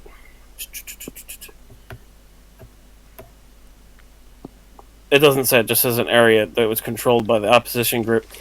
Anyway, the Syrian government troops, they captured the area, and they found that the controlled group had 2 abandoned cylinders of sarin, and that was seized by the Syrian government, and it was sent to the United Nations Secretary General Ban Ki-moon, and OPCW. So we have two cases of where um, the um, the Syrian government sent proof that the rebels had chemical weapons. One 2014, okay. The other was in 2016 or early 2017. I think it was more so early 2017 in January. But so we have two cases where they sent them chemical weapons, right? And those cases were ignored, okay? And that's why we're starting to see this whole OPCW whistleblower thing going on now. Because in 2017, there was another attack in Duma, right? And that attack in Duma has now kind of spawned a investigation by the OPCW whether who gassed who in 2017, right? So we have this investigation ongoing now, and the whistleblowers are saying that they weren't allowed to tell the truth. They were suppressed. And then we have this account that is saying the opposite as this narrative is starting to shape about the whistleblowers. If that doesn't say to you something is up, I don't know what more will. Yeah, and I mean we've seen for years we saw with QAnon popping up that the government for a while has had a weird obsession with anons. I don't know, I don't know why, but I do. Maybe it's because we keep on exposing their corruption, but it's not a surprise that they're so deep into some of these pages. Yeah, You have to know your shit and be careful who you're getting information from. If you are in this, like some of the people here, it's knowing what the government narrative, and seeing what that matches up to what people are saying and the whens of when that is happening, and putting all that together kind of expose them for being infiltrators, government agents, instigators, whatever you want to call it. Trash. Scum? I don't know. close enough. Yeah, definitely. But yeah, when it comes down to that, yeah, it's about the information, and if you don't know the story and the information to counteract the false narrative that people are putting out there, saying that it's Assad that's gassing his people. Oh, it's Assad that's gassing his people. The thing is, there has never been indiscriminate proof of that, and I'm not saying he's not right. That's not what I'm saying. I'm saying that what's more likely that these terrorists literally have sarin gas, and their gas they have been caught gassing civilians in the past, and that's what a lot of people don't want to fucking say that are reporting this narrative that the Syrian government is gassing their people. The Syrian rebels were caught testing Techem chemicals on rabbits, and in a video posted to YouTube, they threatened to use the chemicals on civilians. This is real information, folks. So, well, and that's and even the propaganda outlet Voice of America reported in 2016 that jihadist group Jaish al-Islam used chemical weapons in attacks on Kurdish troops in Aleppo. So, there's so much information out there to say that the opposition forces over there and the proxy armies over there have chemical fucking weapons. They have chemical weapons. Syria is a cesspit when it comes to countries manipulating um, the geopolitical situation over there. I mean, Syria's a proxy war. We're trying to, to prove something with Russia, and we just haven't figured out exactly. The Russians are doing one thing, so we have to do the other. But yeah, our fix to that is just to pump weapons into the area. We haven't had any real information showing Assad using chemical weapons. We've had as much proof as you can possibly get. White hats have as much proof as you can possibly get that the ISIS and the moderate rebels, just ISIS, have used chemical weapons. Yeah. It's hard to prove the non-existence of things. We can only prove the existence of things, and whether Assad was using them or not, no information to back that up. And here is the list of the people that have used them. And when it comes to ISIS, to Daesh, they admitted to it. They took pride in the fact that they killed people with chemical weapons. So yeah, it's there's so much evidence to one, and then we're supposed to believe what the CIA on the other. It gets into the Chinese government thing. You guys lie to me so often, I'm sort of expected to believe you now. Why? Well, in 2013, in 2013, the United Nations said that the accusation Assad used chemical weapons was still unproven, and that was in 2013. That was after the 2013 Ghouta attack. So we have the fact is that not only does the Syrian government have chemical weapons, but the rebels and other what the fuck do we call them? Proxy armies, I guess, right? Proxy armies over there, they have chemical stockpiles where they could have easily done a lot of these attacks, and then they just do an attack and then call for help from America, and that would benefit them as well. So it's like it. People try to say that the Syrian government is attacking its people, but there's facilities in Idlib where the Al Nusra rebels basically have used chemical weapons and have chemical weapons stockpiled.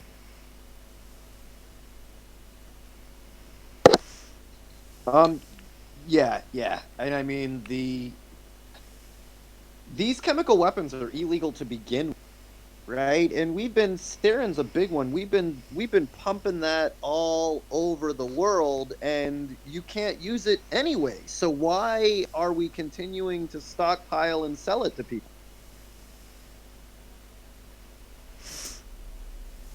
At the end of the day, it's eventually going to fall into the wrong hand. It almost has to. Well, in Iraq, yeah, like I said, in 2012, in Iraq, they were able to take over a facility and gain control of chemical weapons. So, and I mean, there wasn't a lot. I don't know all. Or no, I'm sorry, that was 2013. 2013 was Iraq. 2012 was Syria. So I mean, that's even closer to where everything fucking happened. It's like, so. I mean, and then also the other problem is that you have this White Helmets organization that has been labeled terrorist by the UN panel. They have been in December last year. I mean, so is and I mean, everybody jumping over backwards for the Kurds, but the PPK is a real deal terrorist organization. I know you guys love calling them moderate rebels, but these are hardcore terrorists.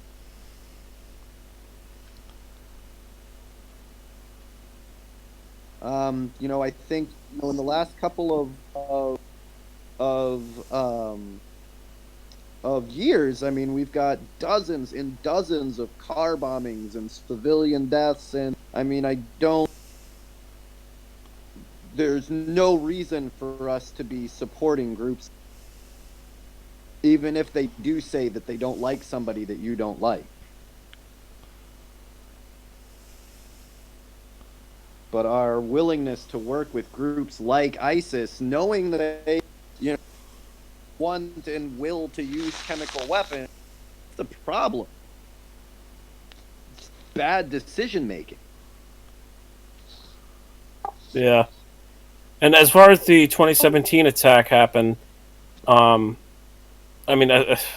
I'm fucking tired. As far as the 2017 attack goes, the U.S. Secretary of State at the time, Rex Tillerson, told reporters that toppling Assad was no longer a priority. And then after he said that, comment, 3 days later, there's an attack, and basically the charge is back on against Assad. So it's like, would Assad, he finally gets room to like do things and not be have the U.S. breathing down his neck, right? So, I mean, would he risk that and then gas his own people? Probably not. And that's not the only thing. That's not the only thing. He also handed chemical weapon proof to The Hague and the OPCW during the same year in 2017.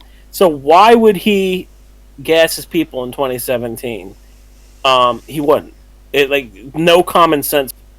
No amount of common sense would say that Assad gassed his people in 2017 in Douma.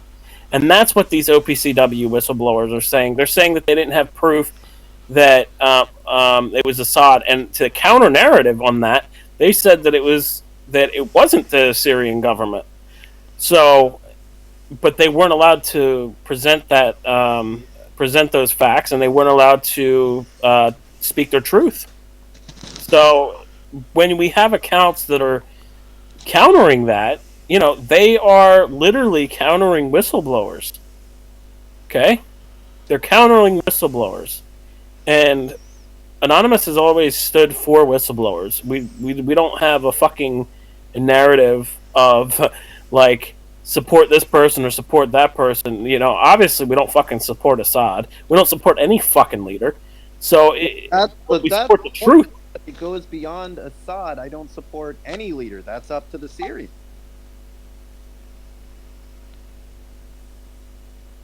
But again, like we said in the first part, it's I don't have to like you to not want to eat this constant fake narrative. And the excuse,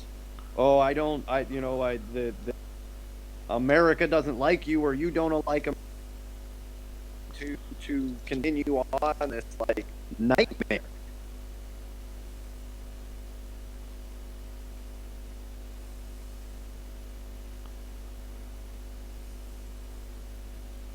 Yeah.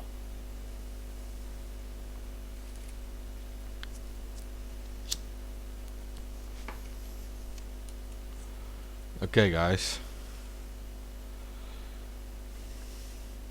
That was about it, AK. I think Terrence dropped out, by the way.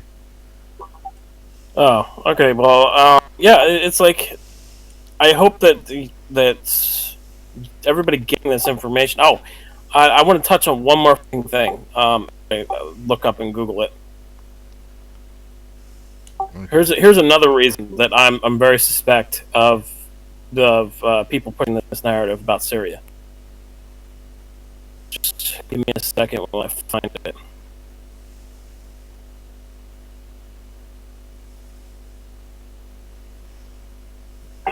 It has to do with WikiLeaks, and this is this. Okay, found it. Cool. All right. So first off, within Hillary Clinton's emails, there's emails that discuss invading Syria and Iran before even 9/11 took place. These emails are very interesting. It says that they would do this for Israel. make of it what you will. There was also another email. This was from Hillary's emails, which said that AQ is on our side in Syria. So, they knew that Assange said that too. He said that they were funding the ISIS and terrorists within Syria. He knew all this information. And the other thing is that within the Podesta emails, they discussed moving around ISIS and ISIL through moderate rebels through the Saudis and Qatar, and they said that they could weaken and overthrow President Assad, solidifying the leaked Pentagon report that said about Operation. You said it earlier, Sycamore. I can't remember that. Timber Sycamore, is that what it is? Timber Sycamore, yeah. So Yeah. and that So is that corroborates that. yeah. So Timber Sycamore was proposed by the CIA Director General Petraeus back then. I think 2012. Yeah. Yeah. Uh, And the New York Times actually documented that under the Obama administration, the CIA was using Saudi Arabia to fund the rebels in Syria. So this is all information that is fucking out there. So anybody who tells you otherwise, first off, tell fuck off. Tell them the fucking real information, and then start looking up these cited sourced articles. I mean, like, I'm not saying that I'm the all knowing everything, but I put out information there that's cited for a fucking reason. Use it. Like, I'm not saying that I'm like perfect or anything, but when I write something, I take the time to make sure that I'm writing something that is accurate and sourced. And there's other documents here from WikiLeaks that said in Clinton's State Department in 2011 and the previous Bush administration, the CIA secretly financed Syrian political opposition groups and related projects, including a satellite TV channel, Barada TV, according to diplomatic cables released by WikiLeaks. In another cable in 2006, the Bush administration tried to award $5 million in grants to accelerate the work of reformers in Syria. But, they couldn't find people that were willing to do that because it would be treason to their country. And most importantly, our brother and hacktivist, Jeremy Hammond, released the Stratfor files, and in those Stratfor files, British and American special forces were already on the ground advising anti-Assad militants in just the first year of the current Syrian conflict. And the Syrian conflict started in 2011, which 1 year prior to the gas attack, the very first gas attack in 2012. Beyond that, the most damaging leaked U.S. Diplomatic cable from WikiLeaks about Syria, in my opinion, is a cable that discusses in 2006, which shows that the U.S. Embassy in Damascus had discussed plans to destabilize the Assad government by exploiting potential vulnerabilities 5 years before the conflict even started in 2011. So anybody who's telling you anything otherwise about Syria, they're wrong. They're completely fucking wrong. They are not informed. They don't understand any of this stuff. yeah, or they don't want to understand. Yeah, right. And another thing is that the attack in 2013 that took place in Syria, I was actually warned about it. There's a quick story. I was given documents in regards to a contractor. It was a contractor that was saying that they were going to pass chemical weapons off to Turkey and then have Turkey do a false flag attack in Syria. And I'm actually the one who leaked these documents. They were given to me from a hacker. The hacker, obviously, I'm not going to identify, but it basically. Oh, I'm sorry. No, it wasn't Turkey. It was Turkey to Ukraine. It was Turkey to Ukraine. The email discussed Turkey to Ukraine and helped facilitating a Washington-backed false flag chemical weapons attack in Syria. Those are the exact words out of the email. These emails were sent to me in 2013. I released them, and they went viral, literally fucking everywhere.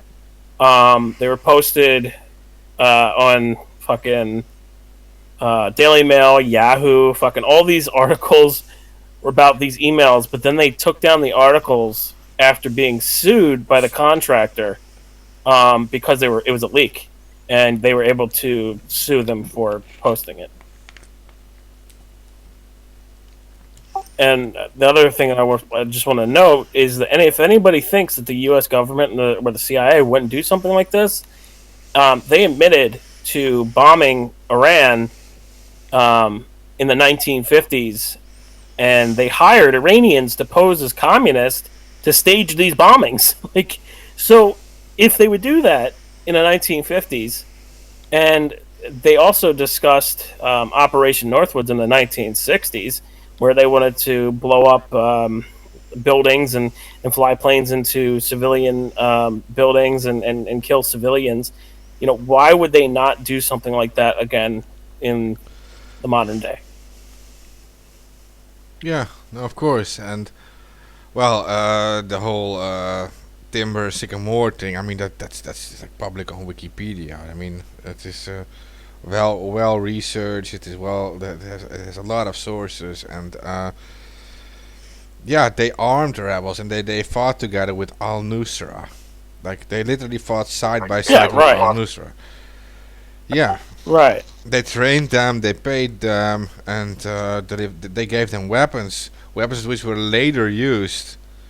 And Al Nusra, there's literally like Al Qaeda, right? It's like these are like the same people who. Yes, it's literally a sidearm of Al Qaeda. Yes, that's correct. Yeah, so these And people Al are. Nusra isn't the only group.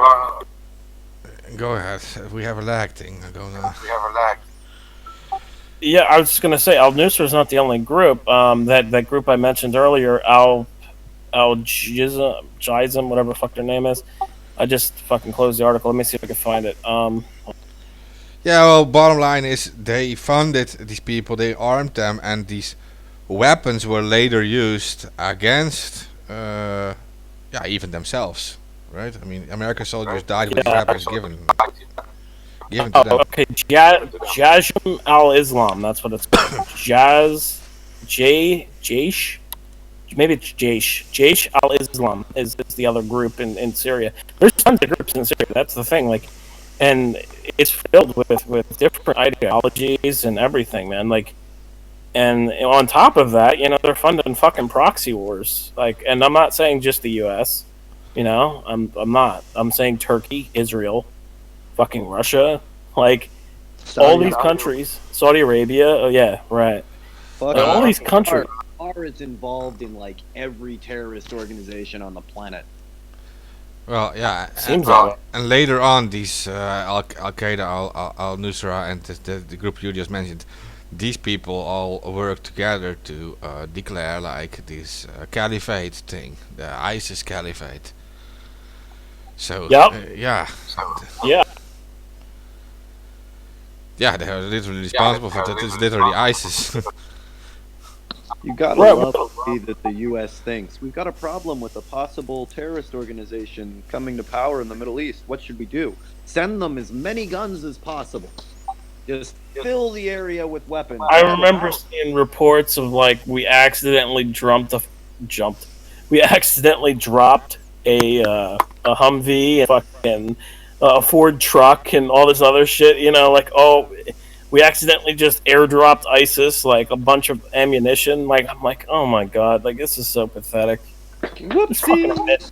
Just fucking admit that you're funding ISIS like you were funding the Mujahideen against the Soviets. Operation Cyclone was when they were funding the Mujahideen against the Soviets, and the reason being they thought the Soviets were trying to expand in the Middle East, or was it Chechnya? I don't fucking fully remember, but the thing is that they did do it, and that ultimately created the situation that it is today in the Middle East, because we then betrayed the people that we armed later on. Saddam So- Hussein. Well, yeah, Saddam Hussein's another one, but that's not. Yeah, that wasn't. That wasn't Operation Cyclone. Countries do we have to go this through before people quit believing us? That's my only question. We'll help you. We'll help you, but we might come back and stab you in the back a few years later. It's nothing personal. Might we are totally going to come back. Where's Dom Rumsfeld? Well, keep in mind Oh. that the Russians entered Afghanistan during the Cold War in 1990. Yeah. Okay. So it was 79. Afghanistan. Yeah. So it was Afghanistan. It wasn't fucking Chechnya. Yeah, but you I know don't know why I that said- Afghanistan actually was back then ruled by a communist government called the PDPA, and the Russians were supporting this government because it was during the Cold War and it was a communist government. They were affiliated with Right. Russia. America, of course, didn't like this, so they started to fund all kind of terrorist groups. Yeah, they funded the Mujahideen against the Soviets. Yeah. So it was in Afghanistan. I thought it was in Chechnya, but Oh, the same story, Chechnya- similar. So Chechnya is a different, yeah. different Russian invasion, and there. Yeah, I know. I mixed it up. The thing is, like, there's so much fucking information out there that if I don't have my own articles in front of me that are like fully sourced and cited, I can't really discuss all these topics because it's so in depth. All of these different topics are so in depth that if you don't know all of the information, you're doing the readers or the listeners a disservice speaking about it. Oh, I'm trying to figure out, 70 years of clandestine operations is difficult. Yeah, fuck. yeah, I want to say that the Chechnya is very similar in the sense that they also used like Chechnya has like almost everyone has the Islamic religion. It's very difficult to even talk about this because it's not about Islam, right? So they actually also certain groups were like funded to actually attack the Russian government in that region. So, but it's very difficult to research who actually was behind all of that stuff. That's a whole different story. So, And Yeah. I mean, the Chechen Russians have been steadily blowing stuff up and kidnapping people since then. yeah. The Chechens and Russians have been at it for, goodness, I think they're like, 1700s? 1785, 1786, something like that. Remember, it's like a couple of numbers off from when, America was started. Yeah. There was a couple of real famous, a school that they took over that the Russians used, the Russian special forces to take. So there's, every couple of months there's still a car bombing or terrorist action. Yeah. In Chechnya, for example, yeah, but they declared independence pretty much the day after the Soviet Union fell. So, and since then the Russians have always tried to retake it. So. And they do not want to be retaken. Yeah, that's a very difficult subject to get into too, and like I said, I'm not fully studied up on that, so I won't speak about it. Like that's the type of person I am. I'm If I don't only fucking know cheating. information- I'm cheating, AK. I got like articles in front of me because I don't want to talk shit about this. So I just know that there's something interesting here. Is too like Russia lost more tanks in Grozny than during the Battle of Berlin in 1945. Grozny is the capital of. The thing is, though, it's like even if you're looking at it and reading it off, right? Like you don't know if some of that's disinformation, some of it's misinformation. That's true. Like Yeah, I mean, So most that you get out of the Caucasus is so, like, you almost have to sort through the Russian disinformation campaigns to get anything for real.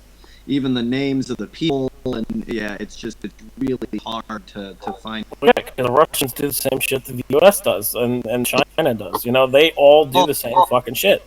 Israel, you know, they all run false flag operations. They all run disinformation campaigns.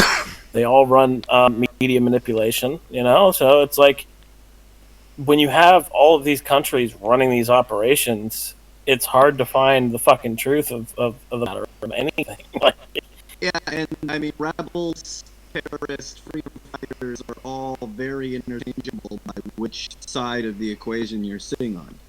You know, right. them driving the tanks down your capital is all good and well. We're occupying you for your own good. To the Chechenians, not so much. Right, a lot of times it's who you ask. The Mujahideen is a great example. To the Russians, they're a terrible terrorist organization. To the U.S., they were heroes, war heroes that get the key to our city. Now they're terrorists to the U.S. as well. Exactly. That's the thing. It's matters on what side you're on. Yeah, right before we did that drone attack, the attack on the U.S. base in Afghanistan was done by the Mujahideen. They rammed a truck into the side of the wall and fired off a whole bunch of rockets. Didn't hear about that. Interesting. It was, I mean, within 3-4 days of that whole little run up that we had, all the way up to the assassination. Interesting. I didn't know about that. I knew that the U.S. had one soldier injured, one soldier killed, and they were contractors for Blackwater. And in response to that, Trump bombed some camp of people, like killed 15, I think. I don't remember the exact numbers off the top of my head, but killed some odd number of people. And then after that, they got mad and started to protest the embassy. That's the way I understood it. There were a couple of attacks on the run up, but they were all. I mean, you really gotta stand on one foot and tilt your head to the side to make it match up to Iran, which was kind of the problem. Like they couldn't really right. Was to the. Yeah, it was more than likely it wasn't Iran, and it was actually al-Nusra or ISIS or whoever the fuck you want to call them, right? More or less likely them who did the attack, and then they blame it on Iran, and then all of a sudden we're potentially about to go to war with fucking Iran because you didn't have the intelligence that maybe this wasn't Iran and it was actually one of the terrorist organizations within the region. Maybe. We got 24/7 satellite surveillance of Iraq, Iran, Afghanistan, Syria. Right. Well, yeah, they would know. Like they always have. We didn't have good intelligence. You knew what happened. You lied to us. There's a huge difference. Like that's the deal. They know who attacked you, where they came from, what group they're from. They know all of that stuff. They tell you that it's they always do. Everything's Iran. Everything's Iran or North Korea. The Russians. China.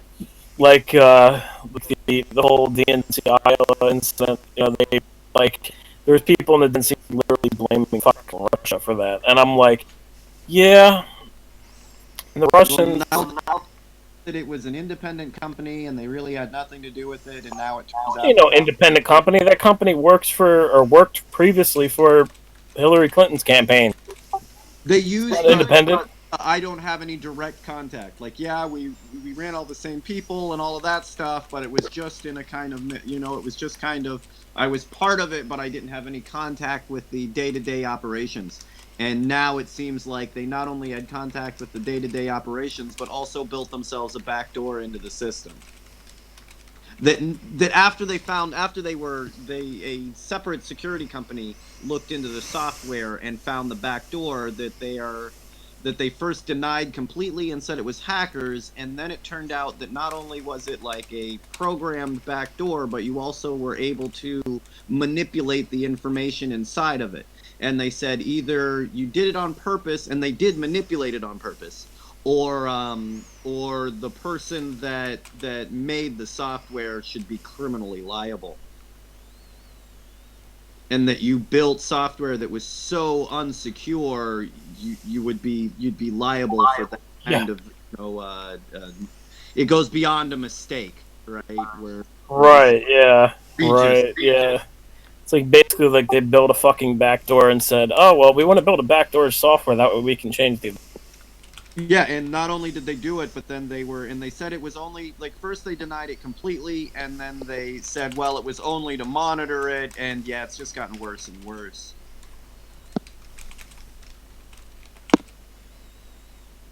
Yeah, I don't want to get too, I mean, it's just, I feel sometimes when it comes to U.S. politics, it's not that, some stuff doesn't need to be discussed, but it's just, it's been beaten to death. Like, every person that could possibly say something about it has said all that needs to be fucking said. Like, it's over.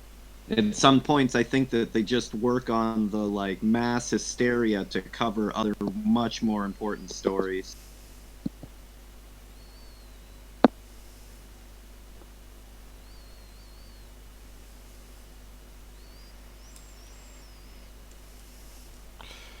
Okay. Oh, we're close to 4 hours. I think we covered almost everything again. So, I don't know. Yeah, we killed it. I'm sorry, yeah, I lost connection there for a little bit, but we got back. Yeah, I want to, anybody that will be posting information and posting, some videos and times and locations for people to meet. But as we run up to the Assange trials, we need everybody on board with this. Whether you're doing a lot or a little, everybody really needs to do their part and stand strong here. As unified as the oppressors are, we need to be just as unified. As dedicated as they are to destroying our rights of freedom of the press, we have to be just as dedicated to protecting them. So there was a time to stand up. Now's the time. Now's the moment. Another thing to add to that is don't get distracted by the people who are going to be coming out and trying to distract from getting out information on these trials coming up, and also getting out potential protest information for actually standing up for Julian, because there are going to be tons and tons of people that are going to be trying to distract and derail information campaigns.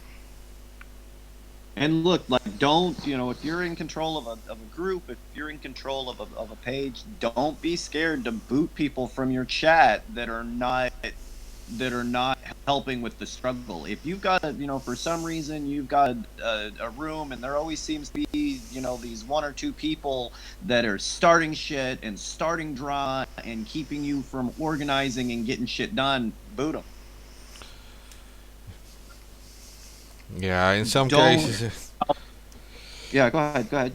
Yeah, I know. Like, I was just supporting you on that. Like, you have there's a difference between OPSEC, operational security, and actually like leader fagging or censoring people or whatever. If you're noticing that these people are like obviously working against you or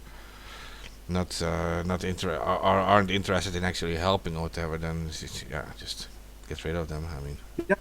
Put down. If you're not, you don't want to be that guy, right? You just don't, you want everybody to work together. Be the person that puts your foot down and is like, look, we can argue about our petty differences another time, right? If you've got a personal problem with another person or blah, blah, blah, or some sort of ego trip, like, that's fine, but not right now. And, be that reason. And if they continue, then they end up discrediting themselves.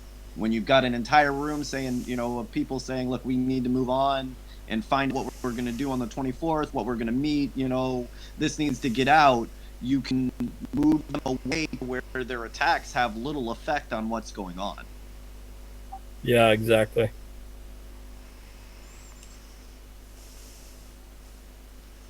But yeah, definitely the time to come together here and organize for, you know, if you're doing it for Julian personally, then that's fine. If you're doing it for journalism and free press globally, that's fine. But we really we need to come together. Yeah, as a lot of people have said, you know, you can hate Julian as much as you want. His case is going to set a precedent for journalism and our human rights in general because he was spied on while he was in asylum by the CIA. That's like that's a breach of asylum right there. Um, you know, you apply for asylum to get away from stuff like that, and then they just spied on somebody in asylum. And if you want that to be the precedent, then you'll have to live with it if it happens because everybody will be a target. Anybody who applies for asylum will be a target of that. And you're setting that precedent by not standing up for it. And as well as the Espionage Act being used to extradite a non-U.S. citizen for journalism under the fake charges that he hacked. First off, why would Julian hack into a system that a whistleblower already gave him access to? You know, it's like it doesn't make sense. It doesn't add up. Yeah, none of that story adds up. Is the is the problem. Like it's more than obviously just a completely fictitious kangaroo trial. Yeah, no, yeah, it really is a kangaroo trial, and it's the metaphor of a prosecutor can indict a ham sandwich. You know, like it's literally what's going on here. Is that it's not a fair trial at all, and that they really have no basis to extradite him to the U.S. You know, he exposed corruption and war crimes. That's the real reason that they want to extradite him to the U.S. to basically punish him and to drive fear into the rest of us, saying that if you publish our crimes and our corruption, this is what you'll face. They want to use him as an example. That's what they want to do. Yeah, they're making an example of him. Yeah, exactly. Publicly, openly, you know, I mean it's more than obvious to see. This is what happens when you expose our corruption. This is what happens when you fuck up our ideas for endless wars. Yeah. And that's another point too, without Julian Assange and people at WikiLeaks who allowed the leaks of Iraq and Afghanistan, you know, we might have not been able to stop or delay the 5 years, 7 countries Pentagon plan that was discussed by General Wesley Clark, where he said that he went to the Pentagon a week or so after 9/11, and then they said that they were going to invade 7 countries within 5 years. So, I mean, without WikiLeaks to spur that anti-war movement around that time period, we might be somewhere different in history right now.